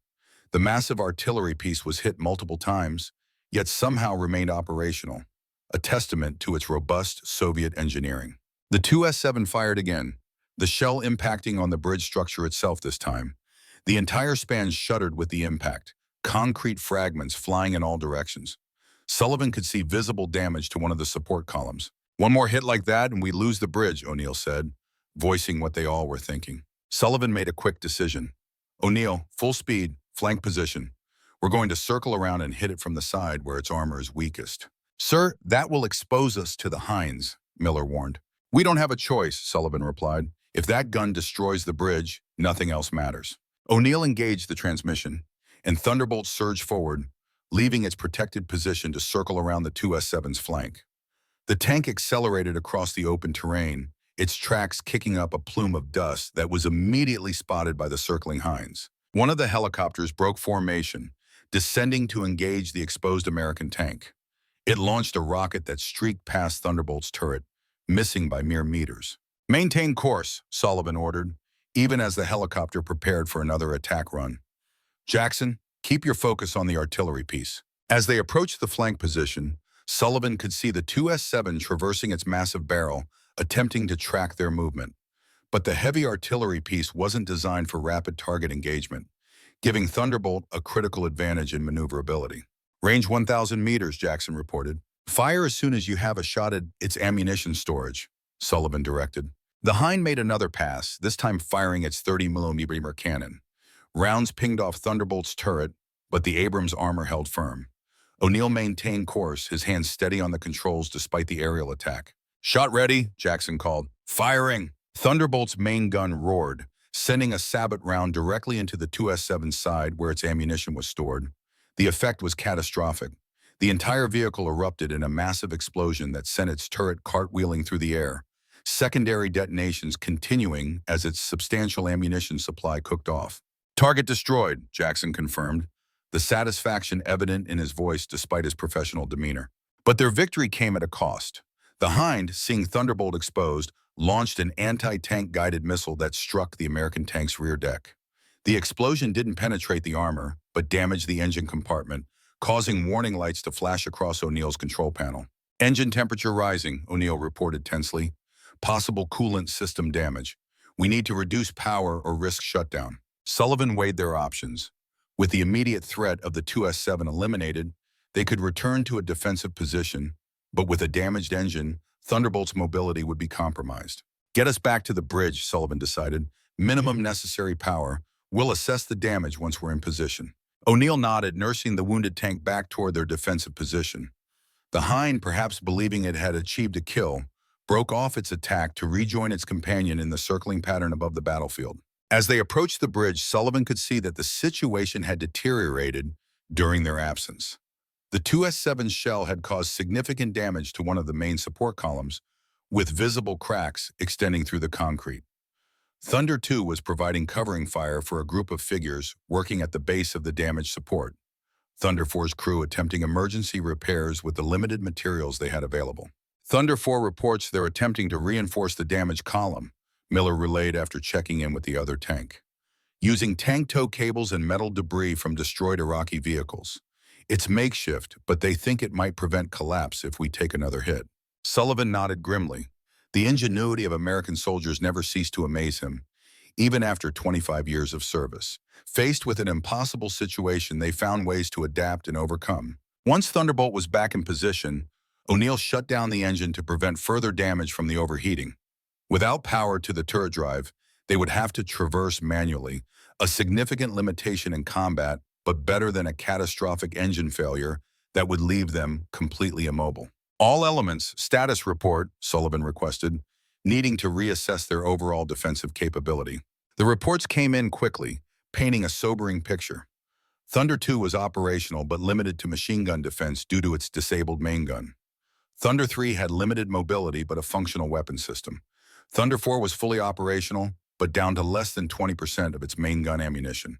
And now Thunderbolt, while still capable of fighting, had engine damage that limited its mobility and power generation. 4 American tanks, all damaged to varying degrees, tasked with holding a strategic bridge against what appeared to be an endless series of Republican Guard assaults. The odds were not in their favor. Sullivan checked his grandfather's watch. 1 hour and 40 minutes until the main force was scheduled to arrive. Less than 2 hours to hold against whatever the Republican Guard threw at them next. "Sir," Miller called, interrupting Sullivan's thoughts, "I'm picking up new communications. Different frequencies, different encryption pattern. I don't think these are Republican Guard." Sullivan frowned. "Can you identify?" Miller adjusted his equipment, focusing on the new transmissions. Sir, I think these are Special Republican Guard communications. Their patterns match the intelligence briefing we received before the mission." Sullivan felt a chill despite the heat of the desert day. The Special Republican Guard was Saddam Hussein's elite within the elite, his most loyal, best-equipped troops, usually held in reserve around Baghdad to protect the regime. Their presence this far forward suggested that the Iraqi High Command considered Liberty Bridge absolutely critical to their defensive strategy. "Any indication of their strength or composition?" Sullivan asked. Miller shook his head. "Communications are too fragmented, but they sound like they're coordinating a major operation, multiple elements, heavy equipment." Sullivan absorbed this information, recalculating their chances based on this new threat. The Special Republican Guard would be equipped with the best weapons in the Iraqi arsenal, possibly including T-72 M1 tanks with enhanced armor and fire control systems. Against these elite forces, their damaged tanks would be at an even greater disadvantage. "All Thunder elements," Sullivan broadcast, "be advised, intelligence indicates Special Republican Guard units moving into the area. Expect elite forces with superior equipment and training. Conserve ammunition for priority targets. Use terrain for maximum advantage." As the acknowledgments came back, Sullivan looked out across the battlefield that had been their home for the past several hours. The desert was littered with the burning hulks of Iraqi vehicles, a testament to the effectiveness of the 4 American tanks against overwhelming odds. But for every enemy vehicle they destroyed, the Iraqis seemed to have 2 more ready to join the fight. And now, with the Special Republican Guard entering the fray, the hardest part of their mission was yet to come. Sullivan touched the photograph in his breast pocket, the image of Elizabeth and the son he had never seen providing a momentary connection to a world beyond the immediate struggle for survival. Then he returned his focus to the task at hand, to the mission that had to be completed, to the bridge that had to be held, regardless of the cost. The sun had passed its zenith and was beginning its descent toward the western horizon, casting longer shadows across the battlefield. In the distance, a new dust cloud was forming, the approach of the Special Republican Guard. The final test was about to begin. Sullivan keyed his internal comm. Prepare for contact. This is where we earn our pay, gentlemen. This is where we make the difference.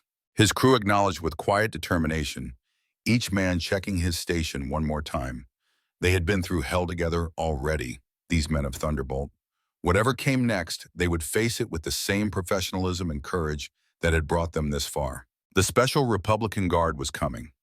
Liberty Bridge had to hold. Iron Frank Sullivan had never failed a mission, and he didn't intend to start now. Not with the lives of his crew, the success of the larger operation, and his promise to return home, all hanging in the balance. As the new enemy force began to materialize on the eastern horizon, Sullivan felt the familiar calm of combat focus settle over him. The next hour would determine everything. They were ready. The Special Republican Guard arrived like a sandstorm on the horizon, a dark mass that grew larger and more defined with each passing minute. Through his commander's sight, Sullivan counted 8 T-72 M1 tanks, the enhanced export version with improved armor and fire control systems. Behind them rolled a dozen BMP-2 infantry fighting vehicles, each capable of carrying a squad of troops and equipped with a 30mm autocannon. Support vehicles brought up the rear, including what appeared to be mobile anti-aircraft platforms. This was no haphazard assault like the previous waves. The Special Republican Guard moved with precision and purpose, spreading out into textbook attack formation as they approached. These were Saddam's elite, the best trained, and best equipped soldiers in the Iraqi military, usually held in reserve around Baghdad to protect the regime itself. Their presence here confirmed the strategic importance of Liberty Bridge beyond any doubt. All elements, Sullivan broadcast. Enemy force approaching from the east. 8 tanks, multiple IFVs, support vehicles. Special Republican Guard confirmed. They'll coordinate their assault better than previous waves. Prepare for simultaneous attack from multiple vectors. The acknowledgments came back terse and professional. Despite hours of continuous combat, despite damages and depleted ammunition, each Thunder element remained ready to fulfill their mission. Sullivan felt a surge of pride in these men, American tankers who had repeatedly beaten the odds through skill, courage, and sheer determination. Thunder 3, status on that bridge support? Sullivan inquired, his mind still on the damage from the 2S7 shell. Temporary reinforcement in place, sir, came the reply. It'll hold against small arms and blast pressure, but another direct hit from anything substantial will likely collapse it. Sullivan absorbed this information grimly.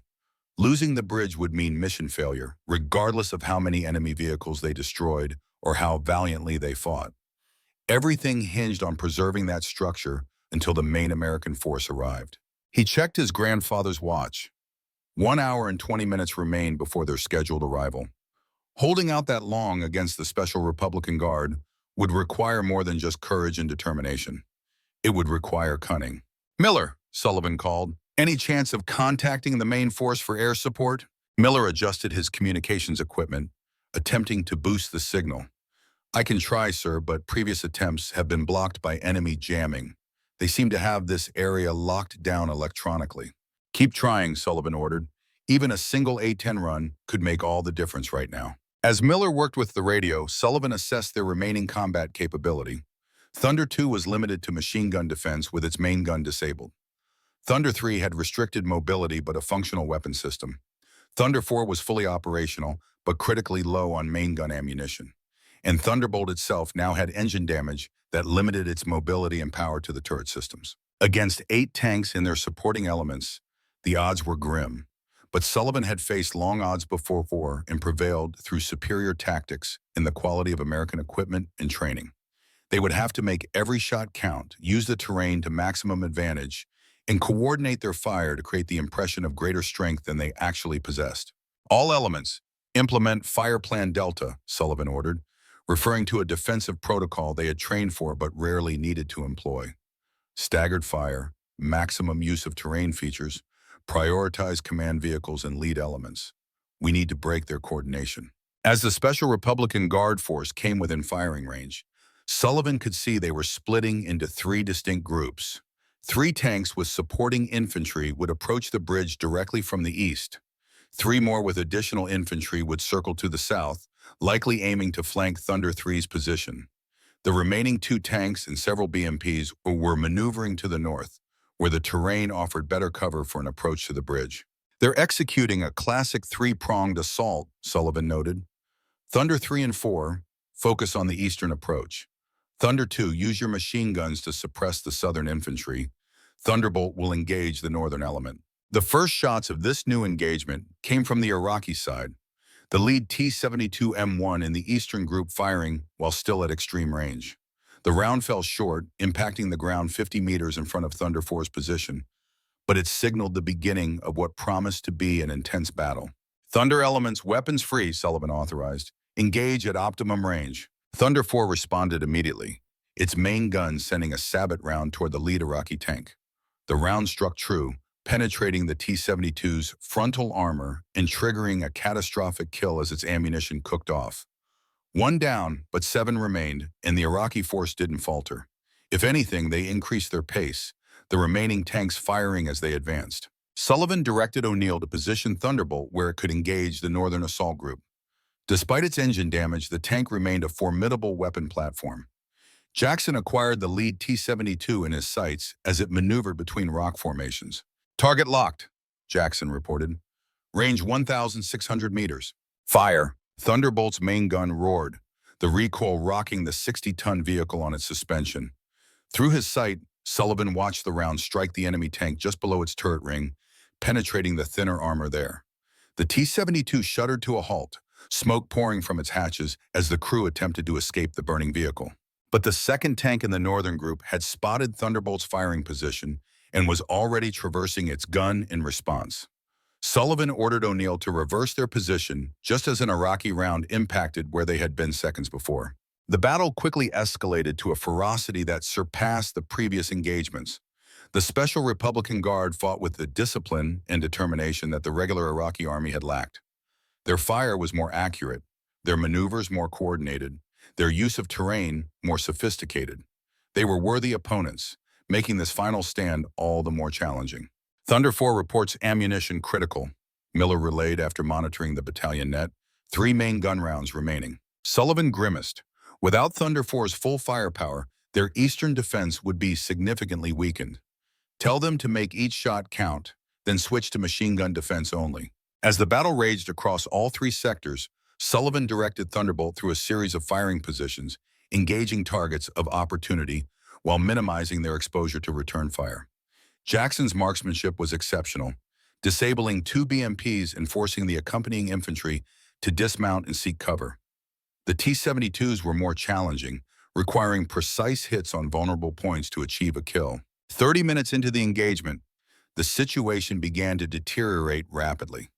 Thunder 3 reported a penetrating hit that had damaged their fire control system, forcing them to fall back to a more protected position where they could continue to engage using manual sighting systems. Thunder 2 was running low on machine gun ammunition after suppressing multiple infantry assaults on the southern approach. And Thunder 4 had expended its last main gun round, destroying an Iraqi tank but leaving it limited to its coaxial machine gun for further defense. Sullivan checked his grandfather's watch again. Less than an hour until the main force arrived, but it was becoming increasingly doubtful they could hold that long against the sustained pressure of the Special Republican Guard assault. "Sir," Miller called Orderton, "I've got something on battalion net. Weak signal, but it's definitely ours." Sullivan felt a surge of hope. "Put it through." The voice that came over the radio was broken and distorted by interference, but still intelligible. "Thunder Actual, this is Ramrod 6. Receiving your beacon, QRF inbound, ETA 15 mics, hold position, over." Quick reaction force. A forward element of the main American advance had broken formation to provide emergency support. If they could hold for just 15 more minutes, reinforcements would arrive. "Ramrod 6, Thunder Actual," Sullivan responded. "Situation critical. defending Liberty Bridge against Special Republican Guard elements. 4 tanks operational but damaged. Bridge structure compromised but intact. Priority support needed eastern approach. Authentication, Delta 79er. The proper authentication code came back immediately, confirming this was indeed friendly forces and not an Iraqi deception. Sullivan felt renewed determination flood through him. They didn't need to hold forever now, just 15 more minutes. All Thunder elements, Sullivan broadcast. Reinforcements inbound, 15 minutes out. Hold your positions at all costs. Help is on the way. The news energized the weary American tankers, but the Special Republican Guard was pressing their attack with increasing intensity. Sensing perhaps that their window of opportunity was closing, the Southern Assault Group had reached the river's edge and was attempting to ford at a shallow point, which would allow them to attack Thunder 3 from behind. The Northern Group had been reduced to a single tank and dismounted infantry, but they were using the rocky terrain effectively to approach the bridge while minimizing their exposure to fire. The Eastern Group, still with 3 operational tanks, was the most immediate threat. They had closed to within 800 meters of the bridge and were firing in coordinated salvos, alternating between anti-tank rounds aimed at the American positions and high-explosive shells targeted at the bridge structure itself. "O'Neill, get us to the eastern approach," Sullivan ordered. "We need to reinforce that sector." "Sir, the engine temperature is critical," O'Neill warned. "Any significant movement risks complete shutdown." Sullivan understood the risk, but saw no alternative. "Do what you can. If we lose that bridge, nothing else matters." O'Neill engaged the transmission, and Thunderbolt began to move, its engine laboring audibly as the cooling system struggled to compensate for the earlier damage. Warning indicators flashed on the driver's console, but O'Neill ignored them, guiding the wounded tank toward the eastern bridge approach, where Thunder 4 was struggling to hold back the main Iraqi thrust with only its machine guns. They had covered half the distance when disaster struck. A deafening explosion rocked the bridge as an Iraqi tank round struck one of the main support columns, the same one that had been damaged earlier by the 2S7 and hastily reinforced. The temporary repairs gave way, concrete fragments flying in all directions as the structural integrity of that section was compromised. "Bridge hit," came the immediate report from Thunder 3. "Northeast support failing. Surface still intact but unstable. Another hit in that sector will likely collapse it." Sullivan made an instantaneous decision. "Thunder 4, fall back to mid-span. Thunder 3, maintain suppressing fire on the eastern approach. Thunderbolt will engage from current position." Through his commander's sight, Sullivan could see the Iraqi tanks pressing their advantage, sensing the vulnerability of the bridge. They were moving more aggressively now, 2 of them breaking cover to advance, while the third provided fire support from a hull-down position behind a low berm. "Jackson, target the lead tank, center mass," Sullivan ordered. "Target acquired," Jackson confirmed. "Firing!" Thunderbolt's main gun sent a sabot round directly into the advancing T-72's frontal armor. At this closer range, the penetrator had no difficulty punching through, and the Iraqi tank erupted in flames as its ammunition detonated. The second advancing tank immediately reversed course, seeking the cover it had abandoned moments before. But Thunder 3, despite its damaged fire control system, managed to land a hit on its flank, immobilizing it in the open where it became an easy target for a follow-up shot from Thunderbolt.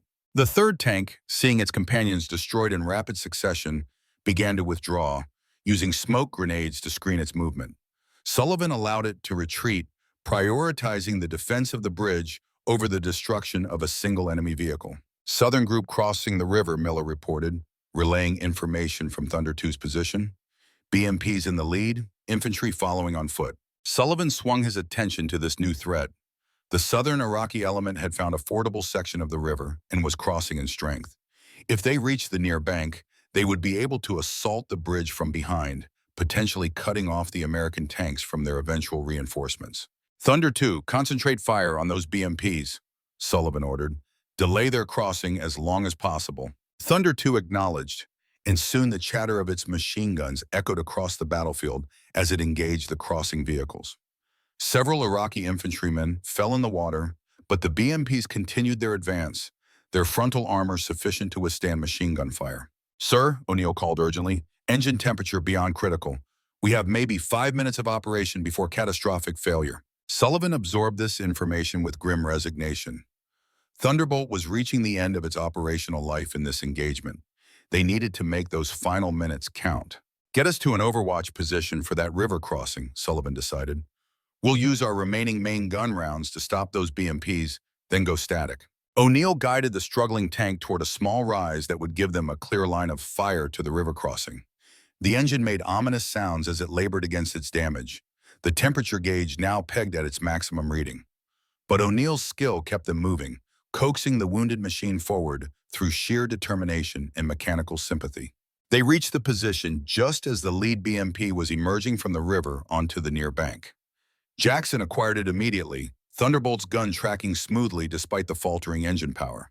"Target locked," Jackson reported. "Firing." The BMP disintegrated as the 120mm round struck it directly in its more lightly armored top. The explosion scattered the infantry following behind it, several of whom were visibly wounded by fragments from their own vehicle. The second BMP, seeing the fate of its lead, attempted to reverse back into the river for cover. But Jackson was too quick, Thunderbolt's gun traversing to track the retreating vehicle. "Target acquired! Firing!" Another Iraqi vehicle erupted in flames, blocking the ford for those behind it.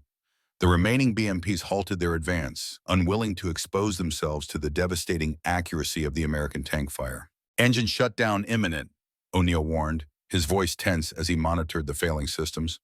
30 seconds, maybe less. Sullivan made a rapid assessment. They had temporarily halted the southern crossing. The eastern approach was contained for the moment after the destruction of 2 tanks.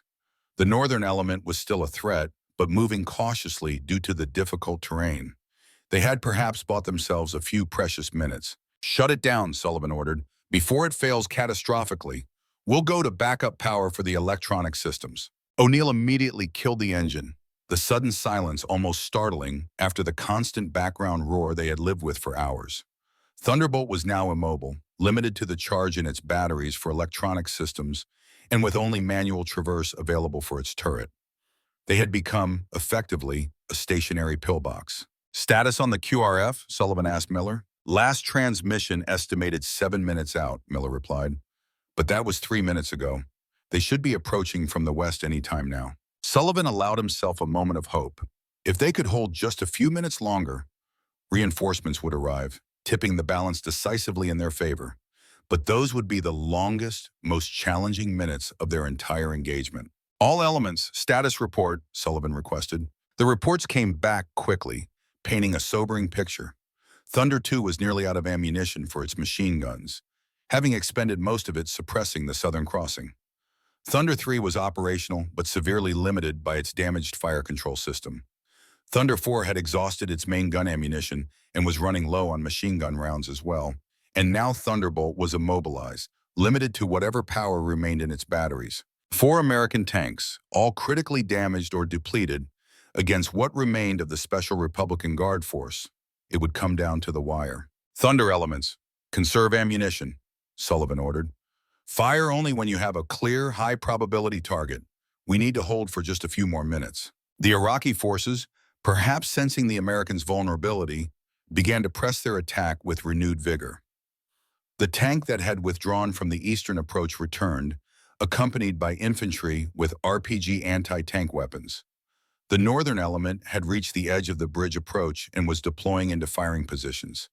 And at the southern ford, the infantry that had been temporarily scattered by the destruction of their BMPs was regrouping, preparing to cross without vehicular support. Sullivan directed what remained of their defensive fire, prioritizing threats based on immediacy and potential impact. The RPG teams approaching from the east were the most pressing concern, as a few well-placed rockets could finish what the tank shells had started and collapse the damaged bridge section. "Thunder 4, focus machine gun fire on those RPG teams," Sullivan ordered. "Don't let them get into firing position." Thunder 4 acknowledged, and its coaxial machine gun began to sweep the area where the Iraqi infantry was advancing, forcing them to ground and disrupting their coordination. A sudden explosion rocked Thunder 3's position as an RPG found its mark, striking the already damaged tank on its turret roof. Through his sight, Sullivan could see 2 crewmen bail out of the smoking vehicle, taking cover behind the tank's hull as flames began to emerge from the open hatches. "Thunder 3 is hit," Miller reported, stating what was already obvious. "Commander reports turret fire, vehicle not operational, crew evacuating." Sullivan felt a cold knot form in his stomach. They were down to 3 tanks now, only 2 with main gun capability, and one of those immobilized. The odds, already long, were becoming nearly impossible. But there was no time to dwell on this setback. The northern Iraqi element had begun to advance toward the bridge, using the cover of a dust cloud created by their own vehicle movement. And on the southern bank, infantry was crossing the river on foot, moving in tactical formation toward the American positions. Thunder elements, adjust fire to northern and southern approaches, Sullivan ordered. Priority to any vehicles approaching the bridge itself. Even as he gave the order, Sullivan spotted movement at the eastern end of the bridge. Iraqi infantry had managed to reach the structure itself and were moving along its edge, using the guardrails for cover as they approached the American positions. If they reached the damaged section, they could plant explosive charges that would finish what their tanks had started. Thompson, loaders MG, eastern end of bridge, Sullivan directed. Don't let those sappers reach the damaged section. Thompson scrambled to the .50 caliber machine gun mounted at the loader's position, swinging it to bear on the advancing Iraqi infantry. The heavy machine gun roared to life, its rounds tearing into the exposed enemy soldiers and forcing the survivors to seek whatever meager cover the bridge structure offered. For several minutes, the battle hung in precarious balance. The American tanks, despite their depleted state, continued to hold the Iraqi forces at bay through superior gunnery and tactical positioning. But their ammunition dwindled with every passing second, and the enemy continued to press from multiple directions, probing for weaknesses in the defensive perimeter. Sullivan checked his grandfather's watch again. The QRF should have arrived by now, yet there was no sign of American reinforcements on the western horizon. Had something happened to delay them? Or worse, had they encountered resistance that prevented them from reaching Liberty Bridge at all? Miller, any contact with Ramrod 6? Sullivan asked. Miller shook his head. Nothing since their last transmission, sir. I've been trying, but there's still heavy interference on our frequencies. Sullivan considered their options, which were becoming increasingly limited. With Thunderbolt immobilized, Thunder 3 destroyed, and the other 2 tanks critically low on ammunition, they couldn't hold much longer against the determined Iraqi assault. The bridge itself was severely damaged, at risk of collapse from either continued enemy fire or deliberate demolition by Iraqi sappers. The moment had come for the hardest decision of Sullivan's military career. If the QRF wasn't going to arrive in time, they needed to consider a fighting withdrawal to preserve what remained of their force. But that would mean abandoning Liberty Bridge, failing the mission that had cost them so much already. Sir, Miller's voice cut through Sullivan's thoughts. Priority message from Thunder 2. They're reporting vehicle movement from the west. Multiple vehicles approaching fast. Sullivan immediately swung his sight to the western horizon, his heart pounding with renewed hope. There, barely visible through the dust and haze of battle, was a column of vehicles moving rapidly toward their position. But were they friendly or enemy? Had the Republican Guard managed to circle around to cut off their retreat?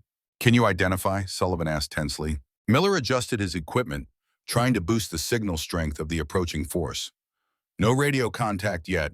Wait, visual confirmation from Thunder 2. They're reporting, Bradleys, American Bradleys, and tanks. It's the QRF, sir. Relief flooded through Sullivan like a physical force. They had held long enough. Reinforcements had arrived. All Thunder elements, he broadcast, friendly forces approaching from the west. Maintain fire discipline, avoid any possibility of blue on blue, adjust sectors to prevent enemy withdrawal across the bridge. The arrival of the American Quick Reaction Force dramatically changed the battlefield dynamics. The Iraqi forces, suddenly confronted with fresh American armor approaching from their rear, began to disengage, attempting to withdraw before they were caught between the QRF and the defending tanks at the bridge. The lead elements of the QRF, Bradley fighting vehicles supported by M1A1 Abrams tanks, engaged the retreating Iraqi vehicles with devastating effect. Caught in the open during their withdrawal, the remaining Special Republican Guard units took heavy casualties, those that could disengage completely, abandoning equipment and wounded in their haste to escape the American firepower. Within 30 minutes, the battle was effectively over. The QRF had secured the western approaches to the bridge and were now advancing cautiously to link up with Sullivan's battered command. The Iraqi forces that hadn't been destroyed had retreated to the east, leaving Liberty Bridge firmly in American hands. Sullivan emerged from Thunderbolt's turret for the first time in hours, the fresh air a stark contrast to the confined, smoke-filled interior of the tank. His uniform was soaked with sweat, his face streaked with grime, his eyes bloodshot from strain and smoke exposure. But he stood tall on the turret as the lead Bradley approached, its commander waving in recognition. The Bradley's commander, a young lieutenant, dismounted and approached Thunderbolt, snapping a crisp salute as he recognized Sullivan's rank. "Captain Sullivan, Lieutenant Adams, 3rd Battalion, 15th Infantry. Ramrod 6 sends his compliments and apologies for the delay. We encountered heavier resistance than expected on our approach." Sullivan returned the salute, feeling the weight of the past hours in every muscle. "Apology accepted, Lieutenant. Your timing was impeccable from where I stand." Adams looked around at the battlefield, taking in the destroyed Iraqi vehicles, the damaged American tanks, and the bridge with its compromised support column. "Hell of a fight, sir," he observed. "Battalion's been monitoring your situation as best they could through the jamming. 8 hours holding against multiple Republican Guard assaults with just 4 tanks? They're already calling it the miracle at Liberty Bridge back at HQ." Sullivan shook his head. "No miracle, Lieutenant, just American tankers doing their job." He turned to look at his crew, who had also emerged from Thunderbolt's interior.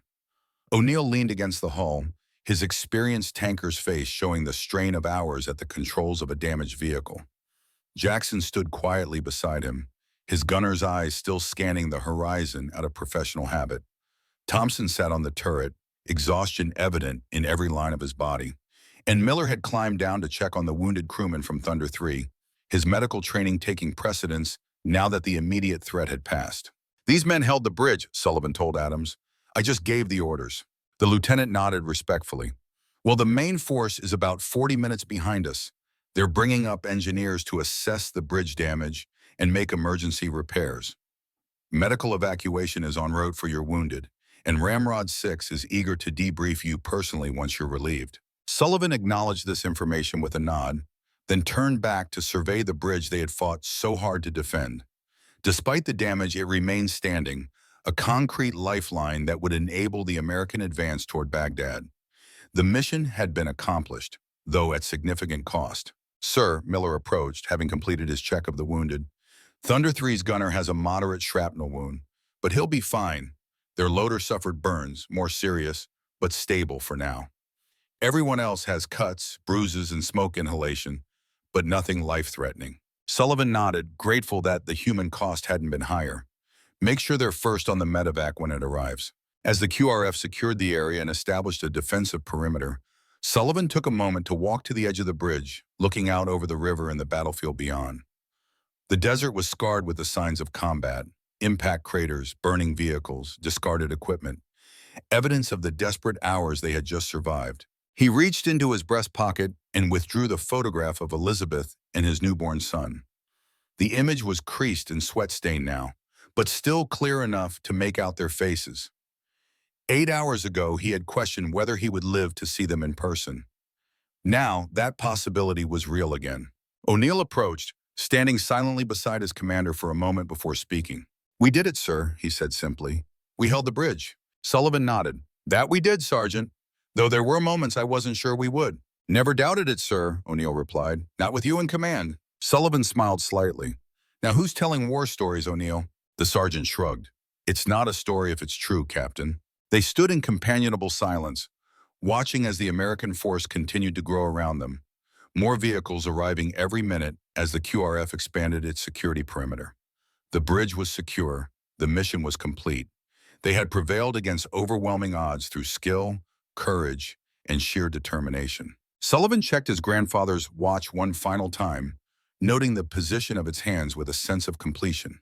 This day would be marked in his memory by the steady ticking of that timepiece, a connection to his family's past that had accompanied him through the most challenging hours of his military career. "Sir?" Lieutenant Adams approached. "Ramrod 6 is on the net for you. Priority communication." Sullivan nodded and followed the lieutenant to his Bradley, where the radio was already set to the command frequency. He took the handset, identifying himself with his call sign. "Thunder Actual, this is Ramrod 6, came the voice of the battalion commander. "Outstanding work securing that bridge. Initial reports suggest you and your men held off more than a regiment's worth of Iraqi armor. That's the kind of stand that gets mentioned in dispatches." "Thank you, sir," Sullivan responded. "My crew deserves the credit. They performed above and beyond." "I've no doubt," Ramrod 6 replied. "Rest assured their actions won't go unrecognized. But right now, I need your assessment of the bridge structure. Can it support the main forces crossing, or do we need to implement our contingency plan? Sullivan described the damage as accurately as he could, emphasizing the compromised northeast support column and the temporary repairs they had attempted. In my judgment, sir, it will support light vehicles immediately, but I'd want engineers to reinforce that damaged section before bringing tanks across. Understood, Ramrod 6 acknowledged. Engineers are inbound, ETA 20 minutes. They'll prioritize structural reinforcement. In the meantime, I'm authorizing your team to stand down. You've more than earned it, Captain. Ramrod 6 out. Sullivan returned to Thunderbolt, where his crew had gathered in the shade provided by the tank's hull. They looked up as he approached, their expressions questioning. Engineers are on their way to reinforce the bridge, he informed them. We're officially relieved of bridge security. Battalion has ordered us to stand down. The men exchanged glances, the reality of their survival and success beginning to sink in now that the immediate crisis had passed. Does this mean we get hot chow? Thompson asked, his irrepressible humor surfacing despite his exhaustion. Sullivan smiled. I imagine that can be arranged, Corporal. The main force's field kitchens should be operational once they arrive. I'd settle for 8 uninterrupted hours of sleep, O'Neill remarked, rubbing his reddened eyes. You'll get that too, Sullivan assured him. All of you will. But first, I want to say something. The crew straightened, giving their commander their full attention despite their fatigue. I've served with many fine soldiers over my 25 years in uniform, Sullivan began, his voice steady but emotional. But I've never been prouder to serve with any men than I am with you for today. What you accomplished here, holding Liberty Bridge against those odds, is nothing short of extraordinary. Each of you performed your duties with courage, skill, and determination that exemplifies the very best of the American military tradition. The men received this praise with quiet dignity, each acknowledging it in his own way. O'Neill with a respectful nod, Jackson with a slight straightening of his already perfect posture, Thompson with an uncharacteristically serious expression, and Miller with visible emotion in his young face. It has been my honor to command this tank and this crew, Sullivan concluded. And whatever comes next in this campaign, I know that we'll face it together, with the same spirit that got us through today. In the distance, the dust cloud of the approaching main force was becoming visible. Hundreds of vehicles bringing thousands of American soldiers forward to continue the advance toward Baghdad. The battle for Liberty Bridge was over, but the stories of what had happened here, of 4 American tanks holding against overwhelming odds, of Iron Frank Sullivan and his crew refusing to yield in the face of desperate circumstances, would live on long after the war itself had ended. As the sun began to set on the Iraqi desert, Sullivan looked once more at the photograph of his family, then at his grandfather's watch. He had kept his promise to Elizabeth. He was going home to meet his son. 30 years later, the desert wind rustled the flags surrounding the Liberty Bridge Memorial, a solemn monument erected to commemorate the battle that had become legendary in American military history. Positioned on the exact spot where Thunderbolt had made its last stand, the memorial consisted of a granite plinth supporting a bronze sculpture of an M1A1 Abrams tank, its gun raised in triumph. The aging veteran standing before it straightened his tie, his movements deliberate as he prepared to address the small crowd gathered for the 30th anniversary commemoration. At 78, Frank Sullivan's hair had turned completely silver, but his back remained straight, his bearing still unmistakably military, despite the decades that had passed since he last wore a uniform. "Ready when you are, Dad," said the man beside him, a man in his early 30s with Sullivan's same determined jaw and steady gaze. Thomas Sullivan, named for his grandfather, stood proudly next to his father, a uniformed major in the United States Army. Frank nodded, his eyes moving to the third figure in their small family group, a young man of 20, dressed in the cadet uniform of West Point. His grandson, Frank Sullivan III, represented the 4th generation of Sullivan men to serve their country. The documentary filmmaker who had accompanied them to this remote site in what was now a relatively peaceful Iraq adjusted her camera, framing the 3 men against the memorial and the bridge beyond. "Captain Sullivan," she said respectfully, "whenever you're ready." Frank took a deep breath, touching the vintage watch that still encircled his wrist. His grandfather's watch, the one that had ticked away the hours of that desperate day 30 years ago. The watch that would one day belong to his grandson, continuing the tradition of Sullivan men who understood the true meaning of duty, courage, and sacrifice. "Liberty Bridge," he began, his voice strong despite his years, February 1991. That was when I learned what it truly means to hold the line. As the camera recorded his words for posterity, Frank Sullivan told the story of that day once more.